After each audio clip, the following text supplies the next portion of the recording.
الدَّاكِرِ نحمدہ ونصلی علی رسولہ الکریم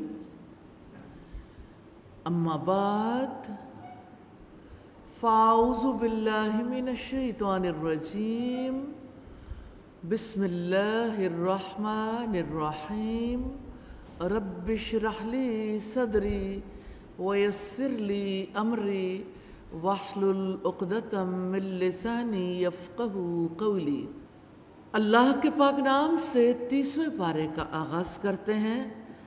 30ویں پارے میں پہلی سورت سورہ النبا ہے۔ مکی سورت 40 آیات 2 رکوع پر مشتمل ہے۔ سیدنا ابو بکر صدیق رضی اللہ تعالیٰ عنہ نے نبی صلی اللہ علیہ وسلم سے کہا، اللہ کے رسول آپ بوڑھے ہو گئے۔ آپ نے فرمایا مجھے سورہ ہود، سورہ واقعہ، سورہ مرسلات اور اما یتساءلون اور اذا الشمس کورت نے بوڑھا کر دیا، یعنی جس میں آخرت کے حالات کا تذکرہ ہے۔ آپ صلی اللہ علیہ وسلم نے ان پر کتنا غور و فکر کیا، کیا یقین کا مرتبہ تھا۔ یہ رکوع نمبر 1 ہے۔ بے شک فیصلے کا دن ایک مقرر وقت ہے۔ 5 مین پوائنٹس ہیں۔ یہ لوگ کس چیز کے بارے میں ایک دوسرے سے پوچھتے ہیں؟ کیا یہ واقعہ نہیں ہے جس روز سور میں پھونک مار دی جائے گی؟ یقیناً جہنم میں ایک گھات ہے اور تعلق باللہ کی بات ہے۔ بسم اللہ الرحمن الرحیم۔ اما یتساءلون، کس چیز کے بارے میں وہ سوال کرتے ہیں؟ عن النبأ العظیم، بڑی خبر کے بارے میں۔ اس سے مراد قیامت ہے، یعنی کائنات کے خاتمے کے بعد انسانوں کا جی اٹھنا، اور اس سے مراد قرآن مجید بھی ہے۔ الذی ہم فیہ مختلفون، جس کے بارے میں وہ اختلاف کرنے والے ہیں۔ کلا سیعلمون، ہرگز نہیں جلد ہی وہ جان لیں گے۔ ثم کلا سیعلمون، پھر ہرگز نہیں جلد ہی وہ جان لیں گے۔ الم نجعل الارض مہادا، کیا ہم نے زمین کو فرش نہیں بنایا اور پہاڑوں کو میخیں نہیں بنایا، اور ہم نے تمہیں جوڑا جوڑا پیدا کیا، اور ہم نے تمہاری نیند کو باعث آرام بنایا، اور ہم نے رات کو پردہ پوش بنایا، اور ہم نے دن کو روزی کمانے کا وقت بنایا، اور ہم نے تمہارے اوپر 7 مضبوط آسمان بنائے، اور ہم نے ایک بہت گرم روشن چراغ بنایا، اور ہم نے پانی بھرے بادلوں سے بکثرت برسنے والا پانی اتارا تاکہ ہم اس کے ذریعے سے اناج اور پودے اگائیں۔ وَجَنَّاتٍ الْفَافًا، اور گھنے باغات۔ إِنَّ يَوْمَ الْفَصْلِ كَانَ مِيقَاتًا، یقیناً فیصلے کا دن ایک مقرر وقت ہے۔ انسانوں کے جمع ہونے کا مقصد ان کا حساب کتاب، ان کے انجام کا فیصلہ ہے۔ یہ فیصلہ ان اعمال کی روشنی میں کیا جائے گا جو ہر انسان نے دنیا میں کیے ہوں گے۔ یوم ینفخ فی الصور فتأتون افواجا، جس دن سور میں پھونک مار دی جائے گی تو تم فوج در فوج آؤ گے۔ جب دوسری بار سور میں پھونک ماری جائے گی تو اللہ تعالیٰ آسمان سے پانی نازل فرمائیں گے جس سے انسان کھیتی کی طرح اگائیں گے۔ جسٹ امیجن، جیسے آپ کی گندم اگتی ہے تو جس وقت گندم یا کوئی بھی فصل بوئی جاتی ہے تو کس طرح سے، یعنی ابتدا میں ایک بیج ہوتا ہے لیکن اچانک پورا کھیت ہرا ہو جاتا ہے، اور وہ وقت آتا ہے کہ جب آپ کاٹنے والے ہوتے ہیں تو انسان کی ہر چیز وہ سیدھا ہو چکی ہوگی سوائے دم کی ہڈی کے آخری سرے کے۔ اسی سے قیامت والے دن مخلوقات کی ترتیب ہوگی۔ انسان پھر اپنی قبروں سے نکل کر فوج در فوج اکٹھے ہو جائیں گے۔ وہ منظر کتنا مختلف ہوگا، ذرا ایک لمحے کے لیے اپنے ذہن میں لا کے تو دیکھیے۔ وَفُتِحَتِ السَّمَاءُ، اپنے اوپر دیکھیے آسمان کو ہم کیسے بے خطا دیکھتے ہیں، کسی قسم کا کوئی شگاف نہیں، لیکن اس دن کیا ہوگا؟ آسمان کھول دیا جائے گا۔ فَكَانَتْ أَبْوَابًا، تو وہ دروازے دروازے ہو جائے گا، اور پہاڑ چلائے جائیں گے تو وہ سراب ہو جائیں گے۔ ان جہنم کانت مرصادا، یقیناً جہنم ہمیشہ سے ایک گھات کی جگہ ہے، للطاغین مآبا، سرکشوں کے لیے ایک ٹھکانہ ہے جس میں وہ عرصہ دراز تک پڑے رہنے والے ہیں۔ لا یذوقون فیہا بردا ولا شرابا، اس میں نہ وہ کسی ٹھنڈک کو چکھیں گے اور نہ پینے کی چیز کو مگر کھولتا ہوا پانی اور بہتی پیپ۔ زندگی اسی لیے ملی تھی کہ زندگی میں ایسے کام کریں جس کا یہ انجام ہو، انسان اپنی زندگی میں کبھی سوچ نہیں سکتا۔ ہاتھ پہ بھی اگر کوئی پیپ کا حصہ لگ جائے تو انسان کو کتنی تکلیف ہوتی ہے، اور وہ دن ایسا ہوگا اور اس کے بعد انسانوں کا انجام ایسا ہوگا اپنے اعمال کے بدلے میں، کیسے وہ بہتی پیپ پئیں گے۔ استغفر اللہ۔ جزاء وفاقا، جو پورا پورا بدلہ ہے۔ انہم کانوا لا یرجون حسابا، یقیناً وہ کسی حساب کی امید نہیں رکھتے تھے۔ وکذبوا بآیاتنا کذابا، اور انہوں نے ہماری آیات کو جھٹلایا، بری طرح جھٹلا دینا۔ وَكُلَّ شَيْءٍ أَحْصَيْنَاهُ كِتَابًا، اور ہم نے ہر چیز کو ایک کتاب میں شمار کر رکھا ہے۔ بس تم چکھو کہ ہم عذاب کے سوا تمہارے لیے ہرگز کچھ اضافہ نہ کریں گے۔ جن کاموں سے روکا گیا، حساب کی امید نہ رکھنا، اللہ تعالیٰ کی آیات کو جھٹلانا، کمٹمنٹ پوائنٹس ہیں۔ آخرت کے حساب کتاب کو ہر وقت ذہن میں حاضر رکھنا ہے۔ اللہ سبحانہ و تعالیٰ ہمیں توفیق عطا فرما دیں۔ یہ رکوع نمبر 2 ہے۔ یقیناً متقیوں کے لیے ایک کامیابی کا مقام ہے۔ 3 مین پوائنٹس ہیں متقیوں کا مقام، وہ دن اور تعلق باللہ۔ ان للمتقین مفازا، یقیناً اللہ تعالیٰ سے ڈر جانے والوں کے لیے کامیابی کا ایک مقام ہے۔ تقوی اللہ تعالیٰ کے ایسے ڈر کو کہتے ہیں جس کی وجہ سے ایمان اور اطاعت کے تقاضے پورے کیے جاتے ہیں۔ سب سے بڑا تقاضا یہ ہے کہ انسان اللہ سبحانہ و تعالیٰ سے ثواب کی امید رکھے۔ حدائق و اعنابا، باغات اور انگور ہیں، اور نوخیز ہم عمر لڑکیاں ہیں، اور چھلکتے ہوئے جام ہیں، اس میں نہ وہ کوئی لغز سنیں گے اور نہ کوئی جھوٹ۔ جزاء من ربک عطاء حسابا، تیرے رب کی جناب سے یہ بدلہ ہے جو کافی انعام ہے۔ نیک لوگوں کے انعامات نیک اعمال کا بدلہ ہوں گے، یعنی اللہ سبحانہ تعالیٰ کی رحمت تو ہے، لیکن ہر ایک اپنی دنیا کی کمائی کے عز و مقام حاصل کرے گا۔ الہی ہم سب کو بھی محنت کرنے کی توفیق عطا فرما دیجئے۔ رب السماوات والارض وما بینہما الرحمن، جو آسمانوں اور زمین کا اور جو کچھ ان کے درمیان ہے ان سب کا رب ہے۔ لا یملکون منہ خطابا، وہ وسیع رحمت والا ہے، کسی کو اس سے بات کرنے کی قدرت نہ ہوگی۔ یوم یقوم الروح والملائکۃ صفا، جس دن جبریل اور فرشتے صف بستہ کھڑے ہوں گے، کوئی بات نہیں کرے گا مگر جس کو رحمان اجازت دے گا، اور وہ درست بات کہے گا۔ اللہ تعالیٰ نے قیامت کے دن اپنی عظیم بادشاہت کے بارے میں ذکر فرمایا ہے کہ اس دن ساری مخلوق اس کے سامنے خاموش ہوگی، کسی کی مجال نہیں ہوگی کہ اللہ کی مرضی کے خلاف اپنے لب کھول سکے۔ ذالک الیوم الحق، یہ دن برحق ہے۔ فمن شاء اتخذ الی ربہ مآبا، تو جو شخص چاہے اپنے رب کی طرف لوٹنے کی جگہ بنا لے۔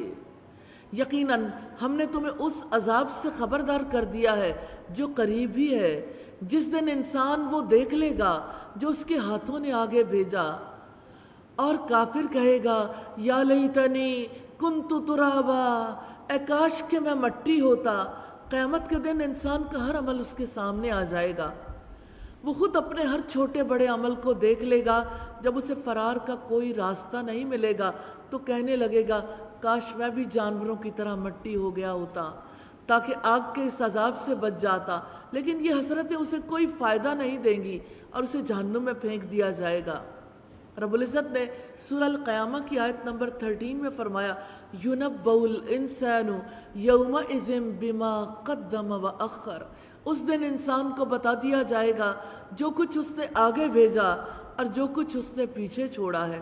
کرنے والے کام ہیں اللہ سبحانہ و تعالیٰ سے ڈر کر رہنا، پلٹنے کا راستہ اختیار کرنا ناکام لوگوں کے رویے ہیں، جن میں سب سے بڑا رویہ کفر کرنا ہے، اور اسی کفر کرنے سے رب العزت نے روکا ہے۔ کمٹمنٹ پوائنٹس ہیں ہمیشہ کی کامیابی کے لیے اللہ سبحانہ و تعالیٰ کا تقوی اختیار کرنا ہے۔ یہ تھی سورہ النبا۔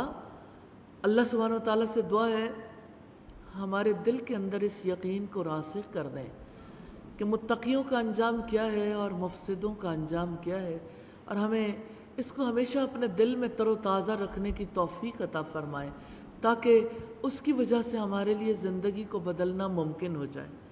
آمین ثم آمین۔ اللہ کے پاک نام سے سورہ النازعات کا آغاز کرتے ہیں۔ مکی صورت ہے، 45 آیات اور 2 رکوع پر مشتمل ہے۔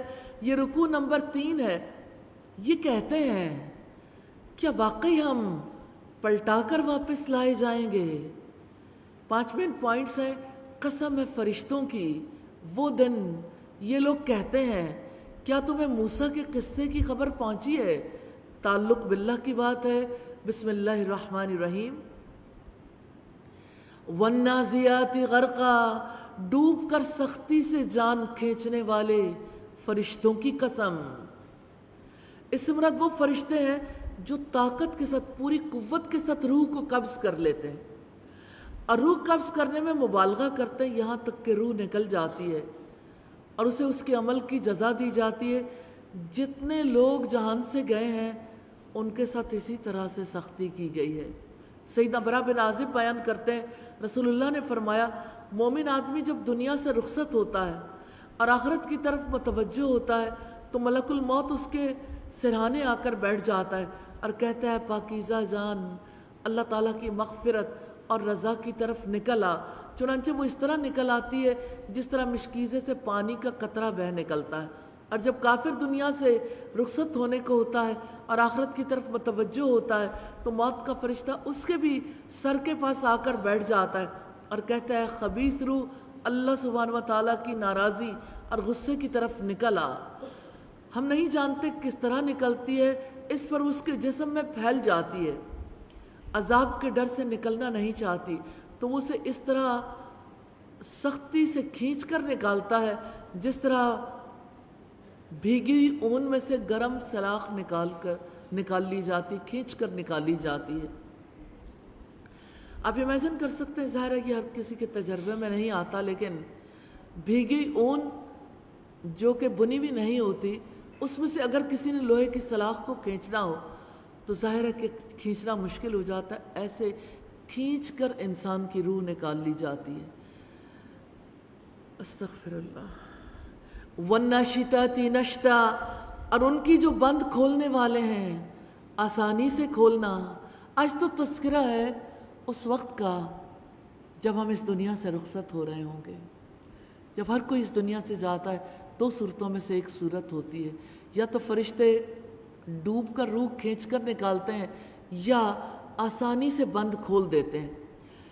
اور یہاں اس سے مراد بھی فرشتے ہیں جو ارواح کو قوت اور نشاط کے ساتھ نکالتے ہیں، یعنی پھرتی اور تیزی کے ساتھ روح نکالنے کا معاملہ ہے۔ اہل ایمان کی ارواح کے ساتھ ایسا ہی ہوگا، اور زور سے کھینچ کر نکالنے کا معاملہ کفار کے ساتھ ہوگا۔ والسابحات سبحا، اور ان کی جو تیرنے والے ہیں تیزی سے تیرنا۔ فالسابقات سبقا، پھر ان کی جو دوڑ کر آگے نکلنے والے ہیں آگے بڑھنا۔ فالمدبرات امرا، پھر ان کی جو کام کی تدبیر کرنے والے ہیں۔ یوم ترجف الراجفہ، جس دن ہلا ڈالے گی سخت ہلا ڈالنے والی۔ تتبعها الرادفہ، اس کے بعد پیچھے آنے والی آئے گی۔ قلوب یومئذ واجفہ، کچھ دل اس دن دھڑکنے والے ہوں گے۔ ابصارها خاشعہ، ان کی نگاہیں جھکنے والی ہوں گی۔ یقولون انا لمردودون فی الحافرہ، وہ کہتے ہیں کیا بلا شبہ ہم واقعی پہلی حالت میں واپس لوٹائے جانے والے ہیں۔ اذا کنا عظاما نخرا، کیا جب ہم بوسیدہ ہڈیاں ہو جائیں گے۔ قالوا تلک اذا کرۃ خاسرہ، انہوں نے کہا تب تو یہ واپسی بڑے خسارے والی ہے۔ فَإِنَّمَا هِيَ زَجْرَةٌ وَاحِدَةٌ، چنانچہ وہ تو بس ایک ڈانٹ ہوگی۔ فَإِذَا هُمْ بِالسَّاهِرَةِ، پھر اچانک وہ ایک کھلے میدان میں ہوں گے۔ هَلْ أَتَاكَ حَدِيثُ مُوسَىٰ، کیا تمہارے پاس موسیٰ کی بات آئی ہے؟ اذ ناداہ ربہ بالوادی المقدس طویٰ، جب اس کے رب نے اسے مقدس وادی طویٰ میں پکارا تھا۔ اذهب الی فرعون انہ طغیٰ، فرعون کے پاس جاؤ، یقیناً وہ سرکش ہو گیا ہے۔ فقل هل لک الی ان تزکی، پس کہہ دو کہ کیا تیرے لیے کوئی رغبت ہے کہ تم پاکیزگی اختیار کرو۔ وَأَهْدِيَكَ إِلَىٰ رَبِّكَ فَتَخْشَىٰ، اور میں تمہارے رب کی طرف تمہاری رہنمائی کروں کہ تم ڈرنے لگ جاؤ۔ رب کے راستے سے مراد توحید اور عبادت کا راستہ ہے، اور اللہ سبحانہ وتعالیٰ کے راستے پر وہی چلتا ہے جس کے دل میں خوف ہو، اور یہ خوف اسی کے دل میں پیدا ہوتا ہے جو ہدایت کے راستے پر چلتا ہے۔ سچی بات یہ ہے کہ اللہ تعالیٰ کی ذات کا خوف اس کی عظمت کے یقین کی وجہ سے پیدا ہوتا ہے۔ یہاں سوال یہ پیدا ہوتا ہے انسان کے دل میں اللہ تعالیٰ کی قدرت اور عظمت کیسے گھر کرتی ہے؟ کبھی آپ نے سوچا آج تک ہمارے دلوں میں اللہ سبحانہ وتعالیٰ کی وہ عظمت گھر کیوں نہیں کر پائی جیسا کہ عظمت کے گھر کرنے کا حق ہے؟ ایک تو یہ کہ انسان کو احساس ہو۔ دیکھیں، کوئی چیز 1% پہ ہوتی ہے، کوئی چیز 10% پہ، کوئی 50%، کوئی 80%، کوئی 100% پر ہوتی ہے۔ اپنے آپ سے ضرور سوال کیجئے گا وہ عظیم تو ہے، لیکن میرے دل میں وہ کتنا عظیم ہے، میری نظر میں وہ کتنی عظمت والا ہے، مجھے کب کب اس کی عظمت یاد رہتی ہے۔ اصل بات یہ ہے کہ ہم نے اللہ سبحانہ وتعالیٰ کی قدرتوں کو ہی نہیں جانا، اس کے لیے کبھی مجلس میں بیٹھ کر کسی علم والے سے بات ہی نہیں کی، کبھی پوچھا ہی نہیں، کبھی سیکھا ہی نہیں۔ اسی وجہ سے اللہ سبحانہ وتعالیٰ کی عظمت کا شعور دلوں کے اندر گھر نہیں کرتا، اور اسی وجہ سے ہماری زندگی اور اللہ رب العزت کی پسندیدہ زندگی میں فرق رہ جاتا ہے۔ آپ اس فرق کو دیکھنا چاہتے ہیں؟ نمازوں میں دیکھ لیں، ہر ایک کی نماز مختلف ہے، اور یہ دیکھیں کہ کیسے کیسے وسوسے آتے ہیں جس پر اللہ تعالیٰ کی ذات، اس کی عظمت کا یقین طاری ہو جاتا ہے، اس کی عبادت بدل جاتی ہے۔ جیسے کہ رسول اللہ صلی اللہ علیہ وسلم سے سوال کیا گیا تھا، ما الاحسان، احسان کیا ہے؟ آپ نے فرمایا ان تعبد اللہ کأنک تراہ، تم اللہ تعالیٰ کی عبادت ایسے کرو گویا کہ تم اسے دیکھتے ہو۔ فَإِن لَّمْ تَكُن تَرَاهُ فَإِنَّهُ يَرَاكَ، پھر اگر تم اسے نہیں دیکھتے وہ تو تمہیں دیکھتا ہے۔ تو وہی انسان اللہ سبحانہ وتعالیٰ کو اپنے سامنے محسوس کر سکتا ہے جس کے دل میں اللہ سبحانہ وتعالیٰ کی رحمت، اس کی قدرت، اس کی عظمت گھر کر چکی ہو، اور وہی اس کی نظروں کے احساس کی وجہ سے خوف کی حالت میں چلا جاتا ہے۔ جو اللہ کی عظمتوں اور قدرتوں پر یقین رکھتا ہے اس کے اعضاء میں بھی وہ خوف نظر آتا ہے۔ اللہ سبحانہ وتعالیٰ سے دعا ہے ہمیں اپنی عظمت، اپنی قدرت کا یقین اور اپنا خوف نصیب فرمائے۔ سیدنا موسیٰ علیہ السلام نے فرعون کو بڑی نشانی دکھائی تھی، فَأَرَاهُ الْآيَةَ الْكُبْرَىٰ، چنانچہ موسیٰ نے اس کو بڑی نشانی دکھائی تو اس نے جھٹلایا اور نافرمانی کی، پھر واپس پلٹا کہ بھاگ دوڑ کرتا تھا۔ فَحَشَرَ فَنَادَىٰ، پھر اس نے جمع کیا، کس کو جمع کیا؟ جادوگروں کو، پس پکارا، فَقَالَ أَنَا رَبُّكُمُ الْأَعْلَىٰ، پھر اس نے کہا میں تمہارا سب سے بلند رب ہوں۔ فَأَخَذَهُ اللَّهُ نَكَالَ الْآخِرَةِ وَالْأُولَىٰ، تو اللہ تعالیٰ نے اسے آخرت اور دنیا کے عذاب میں پکڑ لیا۔ إِنَّ فِي ذَلِكَ لَعِبْرَةً لِمَن يَخْشَىٰ، بلا شبہ اس میں یقیناً ہر اس شخص کے لیے بڑی عبرت ہے جو ڈرتا ہے۔ کرنے والے کام ہے پاکیزگی اختیار کرنا، رب کا راستہ دکھانا، رب سے ڈرنا، عبرت حاصل کرنا، اور جن کاموں سے روکا گیا آخرت کا یقین نہ کرنا، سرکشی اختیار کرنا، جھٹلانا، ایمان نہ لانا۔ کمٹمنٹ پوائنٹس ہیں اللہ تعالیٰ کی کتاب کی رہنمائی سے اپنے اندر اللہ تعالیٰ کا خوف پیدا کرنا ہے، پاکیزہ زندگی اختیار کرنی ہے۔ رکوع نمبر 4 ہے جس روز انسان اپنا سب کچھ کیا دھرا یاد کرے گا۔ 4 مین پوائنٹس ہیں۔ تمہاری تخلیق سخت ہے یا آسمان کی، جب وہ ہنگام عظیم برپا ہوگا۔ یہ لوگ تم سے پوچھتے ہیں، اور تعلق باللہ کی بات ہے، انتم اشد خلقا ام السماء بناہا، کیا تم تخلیق میں زیادہ مشکل ہو یا آسمان؟ اللہ تعالیٰ نے اس کو بنایا، اور ہمیں غور و فکر کی دعوت دی ہے کہ آسمان کی وسعتیں تو دیکھو، آسمان میں کتنے ستارے، سیارے، کہکشائیں ہیں، کتنا وسیع نظام ہے۔ کہ آسمانوں کی تخلیق زیادہ مشکل ہے یا تمہاری تخلیق؟ سوچو تو صحیح، ہم کیا ہیں اور اللہ کی تخلیق کتنی عظیم ہے۔ ہماری زمین جہاں ہم رہتے ہیں، کائنات میں اس کی حیثیت ایسے ہی ہے جیسے سمندر کے قریب پڑا ہوا ریت کا ایک ذرہ۔ اس ذرے پر ہمارے وجود کی کیا اہمیت ہے؟ پھر جہانوں کے خالق کے لیے ہمیں پہلی بار پیدا کرنا مشکل نہیں تھا تو دوسری بار پیدا کرنا کیا مشکل ہے؟ جو پہلی بار پیدا کر سکتا ہے وہ دوسری بار بھی پیدا کر سکتا ہے۔ پھر آسمان کے بارے میں بتایا، اس نے اس کی چھت بلند کی، پھر اسے ٹھیک ٹھاک ہموار بنایا۔ وَأَغْطَشَ لَيْلَهَا وَأَخْرَجَ ضُحَاهَا، اور اس کی رات کو تاریک کیا اور اس کے دن کی روشنی کو نکالا، اور اس کے بعد اس نے زمین کو بچھایا۔ اخرج منہا ماءہا ومرعاہا، اس سے اس کا پانی اور اس کا چارہ نکالا۔ والجبال ارساہا، اور پہاڑ اس نے انہیں گاڑ دیا۔ متاعا لکم ولانعامکم، جو تمہارے اور تمہارے مویشیوں کے لیے زندگی کا سامان ہے۔ پھر جب ہر چیز پر چھا جانے والی بہت بڑی مصیبت آ جائے گی، یوم یتذکر الانسان ما سعی، جس دن انسان یاد کرے گا جو اس نے کوشش کی۔ وبرزت الجحیم لمن یری، اور ہر شخص کے لیے جو دیکھتا ہے اس پر جہنم ظاہر کر دی جائے گی۔ جو بھی دیکھنے والا ہے جہنم کو اپنی آنکھوں سے دیکھنے والا ہے۔ کافر اسے دیکھ کر دہشت زدہ ہو جائیں گے، غم میں مبتلا ہو جائیں گے۔ مومن دیکھیں گے تو شکر کریں گے کہ ایمان اور عمل صالح کی وجہ سے اللہ سبحانہ وتعالیٰ نے ہمیں اس سے بچا لیا۔ فَأَمَّا مَنْ طَغَىٰ، مگر جس نے سرکشی کی، وَآثَرَ الْحَيَاةَ الدُّنْيَا، اور دنیا کی زندگی کو ترجیح دی۔ اس سے مراد ہے کہ دنیا کی زندگی کو سب کچھ سمجھا، دنیا کے لیے تو سب کچھ کیا، اپنی آخرت کے لیے کچھ بھی نہ کیا، اپنی خواہشات میں تو غرق ہو گیا لیکن آخرت کے لیے عمل نہ کیا۔ فَإِنَّ الْجَحِيمَ هِيَ الْمَأْوَىٰ، تو یقیناً جہنم اس کا ٹھکانہ ہوگی۔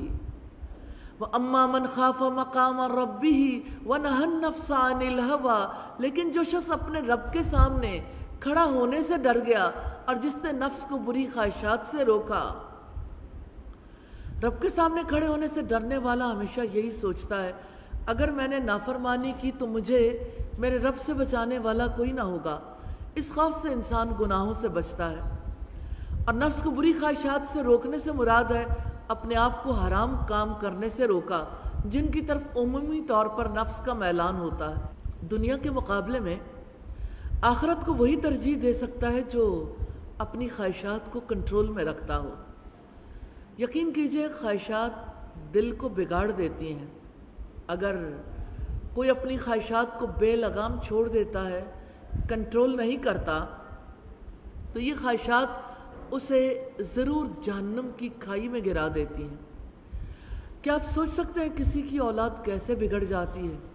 دوسروں کے حق میں بعد میں خراب ہوتی ہے، پہلے والدین کے حق میں خراب ہو جاتی ہے۔ کسی نے کہا کہ کر کر کے منتیں تیری عادت بگاڑ دی، دانستہ ہم نے تجھ کو ستمگر بنا دیا۔ بات یہ ہے کہ ماں باپ اپنے بچے کی ہر جائز ناجائز خواہش پوری کرنا چاہتے ہیں، حتیٰ کہ بچے کو لگتا ہے جو میں نے کہا حرف آخر ہے، ہر صورت اسے پورا ہونا چاہیے۔ تو والدین نے بچوں کو خواہش پرست بنا کر سب سے بڑا ستم کیا۔ مائیں سمجھتی ہیں بچوں کی خواہشات کا احترام کیا جائے تو وہ زیادہ اچھے رویے اپنائیں گے. اس سے بڑی نادانی نہیں ہے، اس سے بڑی کوئی حماقت ہی نہیں ہے. کبھی خواہشات پوری کر کے بھی کوئی ثمرہ ہے.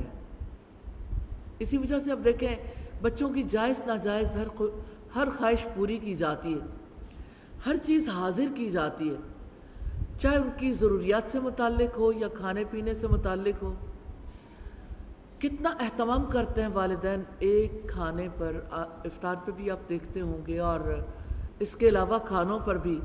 لیکن خواہش پرستی کی وجہ سے بچے کسی چیز پر شکر ادا نہیں کرتے، بلکہ کہتے ہیں یہ کیا ہے، یعنی انہیں اس کی بجائے اس میں سے نقص نکالنا شروع کر دیتے ہیں، اور پھر اکثر چیزیں ان کی پسند کی نہیں رہتی. اگر 10 چیزیں بھی ٹیبل پر موجود ہیں تو پتہ چلتا ہے کہ کوئی اچھا نہیں فیل کر رہا، ان کا لگتا ہے کہ کچھ ہوا ہی نہیں. اتنے اہتمام کے باوجود بھی بچے چاہتے ہیں کہ ہم اپنے لیے خود ہی انتظام کر لیں.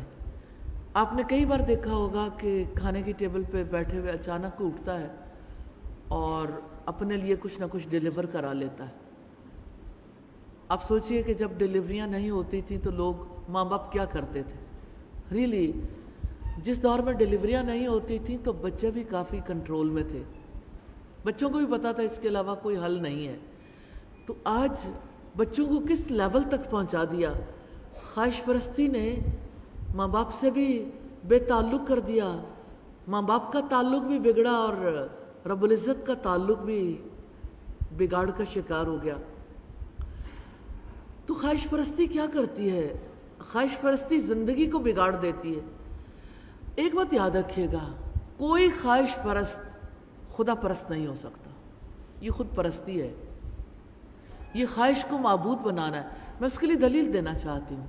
رب العزت نے اپنی کتاب میں فرمایا افرائیت من اتخذ الہہ ہواہ، کیا آپ نے ایسے شخص کو دیکھا ہے جس نے اپنی خواہش نفس کو اپنا معبود بنا لیا؟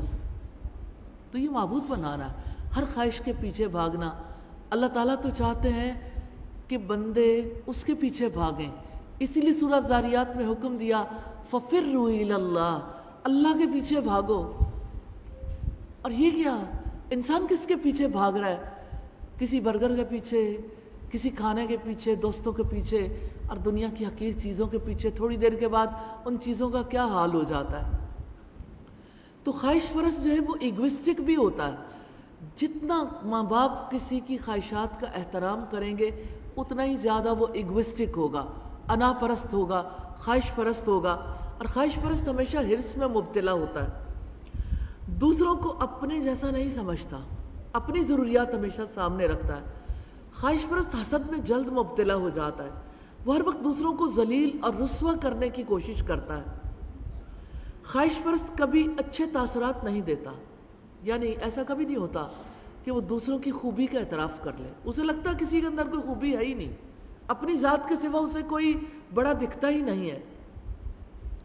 خواہش پرست ہمیشہ اپنی خوشی کے لیے جیتا ہے، انا پرستی کی زندگی گزارتا ہے.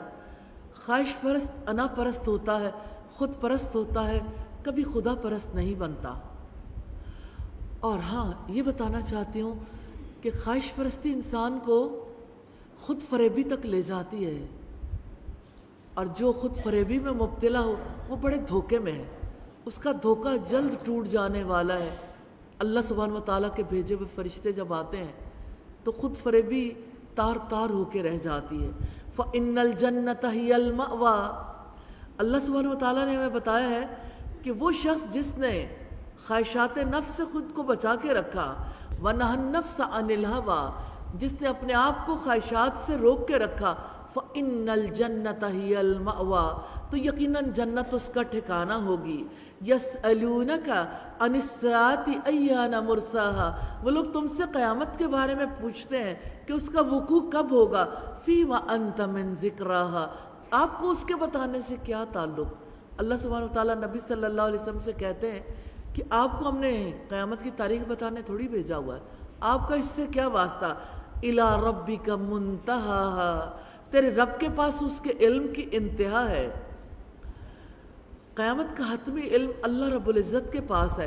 انما انت منذر من یخشاہا، یقیناً جو اس سے ڈرتا ہے آپ اس کو ڈرانے والے ہیں.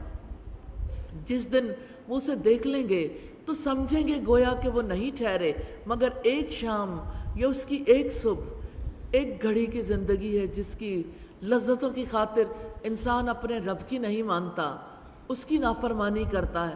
انسان اپنی مرضی کرنا چاہتا ہے. ہم اپنی مرضی کے لیے کب پیدا کیے گئے تھے؟ اللہ سبحانہ و تعالیٰ نے تو ہمیں اپنے لیے پیدا کیا اور اس کے رسول نے ہمیں بتایا ذاق طعم الایمان، اس نے ایمان کا مزہ چکھ لیا. من رضی باللہ ربا، جو اللہ کے رب ہونے پہ راضی ہو گیا. انسان اپنے آپ ہی کو اپنا رب سمجھتا ہے، اپنی پرستش کرتا ہے، خود پرستی سے ہی وہ راضی ہے.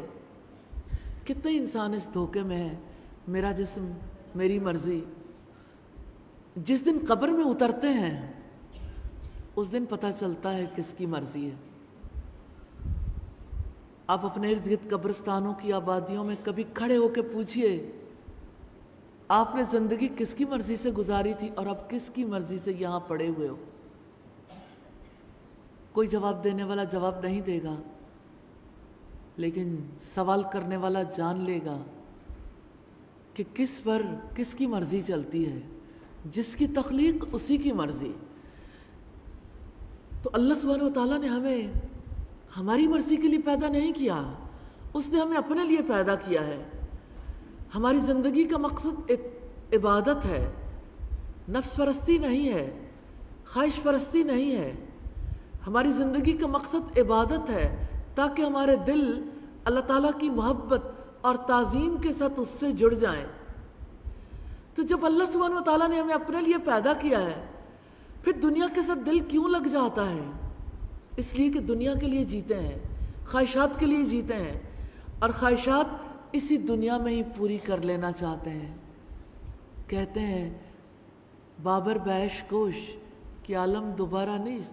بابر عیش کر لو کہ زندگی دوبارہ نہیں ملنی.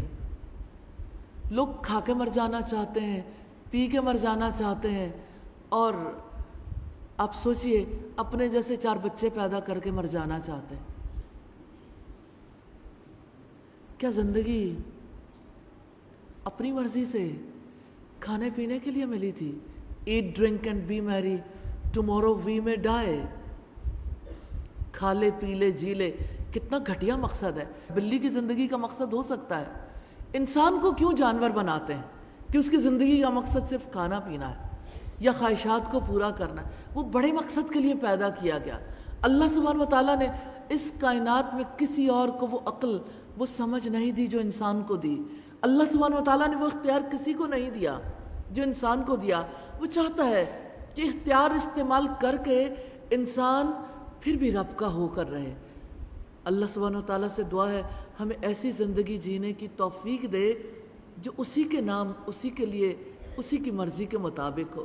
قل ان صلاتی ونسکی ومحیای ومماتی للہ رب العالمین. آپ کہہ دو یقیناً میری نماز، میری قربانی، میرا جینا، میرا مرنا سب اللہ رب العالمین کے لیے ہے. اللہ سبحانہ و تعالیٰ ہماری زندگی کو اپنے لیے قبول کر لے اور ہمیں اپنے دین کا خدمت گار بنا لے اور ہمیں توفیق دے کہ ہم گھر گھر تک، دنیا بھر تک اس کا پیغام پہنچا دیں. کرنے والے کام ہیں رب کے سامنے کھڑے ہونے سے ڈرنا، نفس کو بری خواہشات سے روکنا، برے انجام سے ڈرنا، جن کاموں سے روکا گیا سرکشی کرنا، دنیا کی زندگی کو ترجیح دینا. کمٹمنٹ پوائنٹس ہیں. اپنے آپ کو آگ سے بچانے کے لیے دنیا کی زندگی کو ترجیح نہیں دینی. جنت کے حصول کے لیے نفس کو بری خواہشات سے باز رکھنا ہے. اللہ سبحانہ و تعالیٰ ہمیں توفیق عطا فرمائے. یہ تھی سورہ النازعات. اللہ سبحانہ و تعالیٰ سے دعا ہے اس کا پختہ علم نصیب کریں، ہمیں یقین عطا فرمائے، ہمیں عمل کرنے کی توفیق عطا فرمائے، اور اللہ سبحانہ و تعالیٰ اس پیغام کو گھر گھر تک، دنیا بھر تک پہنچانے کی توفیق عطا فرمائے. اللہ کے پاک نام سے سورہ عبس کا آغاز کرتے ہیں. مکی صورت 42 آیات ایک رکوع پر مشتمل ہے۔ یہ رکوع نمبر 5 ہے، دعوت اسلامی کی حقیقت اور مزاج۔ اب دیکھیے آپ کو اللہ سبحانہ و تعالیٰ نے کیسے کیسے موضوعات سمجھائے ہیں۔ سوچئے انسان کے اندر کی زندگی سے لے کے، اس کی سوچ سے لے کے، اس کے بڑے بڑے کاموں تک اور بڑے بڑے نظاموں تک، اور دنیا کے امن سے لے کے دنیا کی معاشی خوشحالی تک، اور اسی طرح سے بین الاقوامی تعلقات کے برقرار رکھنے تک، کیسے دنیا میں قوموں کو عروج و زوال ملا، پچھلی قومیں کیوں تباہ ہوئیں، تاریخی داستانوں سے لے کے حکومتی ایوانوں تک اور قیامت کے بعد تک کے حالات، الحمدللہ۔ تو اللہ سبحانہ وتعالیٰ نے اس ایک مہینے میں آپ کو کیا کیا کچھ سکھا دیا، کیا کیا کچھ دکھایا۔ اللہ تعالیٰ سے دعا ہے اب اسے پختہ کرنے کی بھی، پختہ علم حاصل کرنے کی بھی وہ توفیق عطا فرمائے۔ اس رکوع کے 6 مین پوائنٹس ہیں۔ ترش روح ہوا اور بے رخی برتی، نبی صلی اللہ علیہ وسلم کے طرز عمل پر تبصرہ ہے۔ ہرگز نہیں، یہ تو ایک نصیحت ہے، اس نے فرض ادا نہیں کیا۔ پھر ذرا انسان اپنی خوراک کو تو دیکھے، آخر جب وہ کان بہرے کر دینے والی آواز بلند ہوگی اور تعلق باللہ، بسم اللہ الرحمن الرحیم، عبس و تولی، اس نے تیوری چڑھائی اور منہ پھیر لیا۔ یہ آیات سیدنا عبداللہ ابن مکتوم کے بارے میں نازل ہوئیں۔ رسول اللہ کے پاس قریش کے سردار بیٹھے گفتگو کر رہے تھے کہ اچانک نابینا صحابی ابن مکتوم آئے اور انہوں نے رسول اللہ صلی اللہ علیہ وسلم سے دین کی باتیں پوچھنی شروع کر دیں۔ اس پر آپ نے ناگواری محسوس کی اور کچھ بے توجہی برتی۔ اس پر یہ آیات تنبیہ کے طور پر نازل ہوئیں۔ یہ ترمذی کی تفسیر سورہ عبس کی روایت ہے۔ انجاہ العامہ، کہ اس کے پاس ایک اندھا آ گیا اور آپ کو کیا چیز معلوم کرواتی، شاید کہ وہ پاکیزگی حاصل کرتا۔ پاکیزگی اختیار کرنے کے لیے ہمیشہ نصیحت کی ضرورت ہوتی ہے۔ لوگ نصیحت سے بھاگتے ہیں، دراصل لوگ پاکیزگی سے بھاگتے ہیں۔ اگر کسی رہنمائی کے بغیر اور کسی نصیحت کے بغیر انسان یہ چاہے گھر میں بیٹھ کر خود ہی پڑھ لے، پاکیزہ ہو جائے، تو یہ ممکن ہی نہیں۔ ورنہ اللہ تعالیٰ کتاب بھیج دیتے، رسول کیوں بھیجتے؟ اللہ تعالیٰ نے اسی لیے تزکیہ کرنے کے لیے دلوں کو، زندگیوں کو اور معاشرے کو پاک کرنے کے لیے رسول بھیجے۔ او یذکروا، یا وہ نصیحت حاصل کرتا تو نصیحت اس کو فائدہ دیتی۔ اما من استغنا، لیکن جو شخص بے پرواہی کرے، فأنت لہ تصدی، تو آپ اس کے پیچھے پڑتے ہیں۔ وما علیک الا یزکا، حالانکہ آپ پر اس کی ذمہ داری نہیں ہے کہ وہ پاک نہیں ہوتا۔ اور جو شخص کوشش کرتا ہوا آپ کے پاس آیا ہے، وہو یخشا، اور وہ ڈرتا بھی ہے، فأنت عنہ تلہا، آپ اس سے بے رخی اختیار کرتے ہیں۔ یعنی ایسے شخص کو کمتر محسوس کرتے ہوئے، یا یہ سوچ کر کہ ان سے تو بعد میں بھی بات ہو سکتی ہے۔ ایسا ہو سکتا ہے کہ جن لوگوں سے بعد میں بات کرنا ممکن ہو، ان سے بعد میں بات کر لی جائے۔ اللہ رب العزت نے احساس دلایا، دیکھو تمہارے پاس بھاگا چلا آیا تھا اور آپ نے اس سے بے رخی اختیار کی ہے۔ ان آیات سے یہ بات معلوم ہوتی ہے کہ دعوت خاص افراد ہی کے لیے نہیں ہے، ہر امیر غریب، گورے کالے، چھوٹے بڑے، مرد عورت کے لیے یکساں ہے، اور جسے اللہ تعالیٰ چاہے گا اسے ہدایت سے نوازے گا۔ کلا انہا تذکرہ، ہرگز نہیں، یقیناً یہ تو ایک نصیحت ہے۔ فمن شاء ذکرہ، تو جو چاہے اس کو یاد رکھے۔ فی صحف مکرمہ، ان صحیفوں میں ہے جو قابل احترام ہے۔ مرفوعۃ مطہرہ، بلند مرتبہ ہیں، پاکیزہ ہیں۔ بِأَیْدِی سفرہ، ایسے کاتبوں کے ہاتھوں میں ہے۔ کرام بررہ، جو معزز ہیں، نیک ہیں۔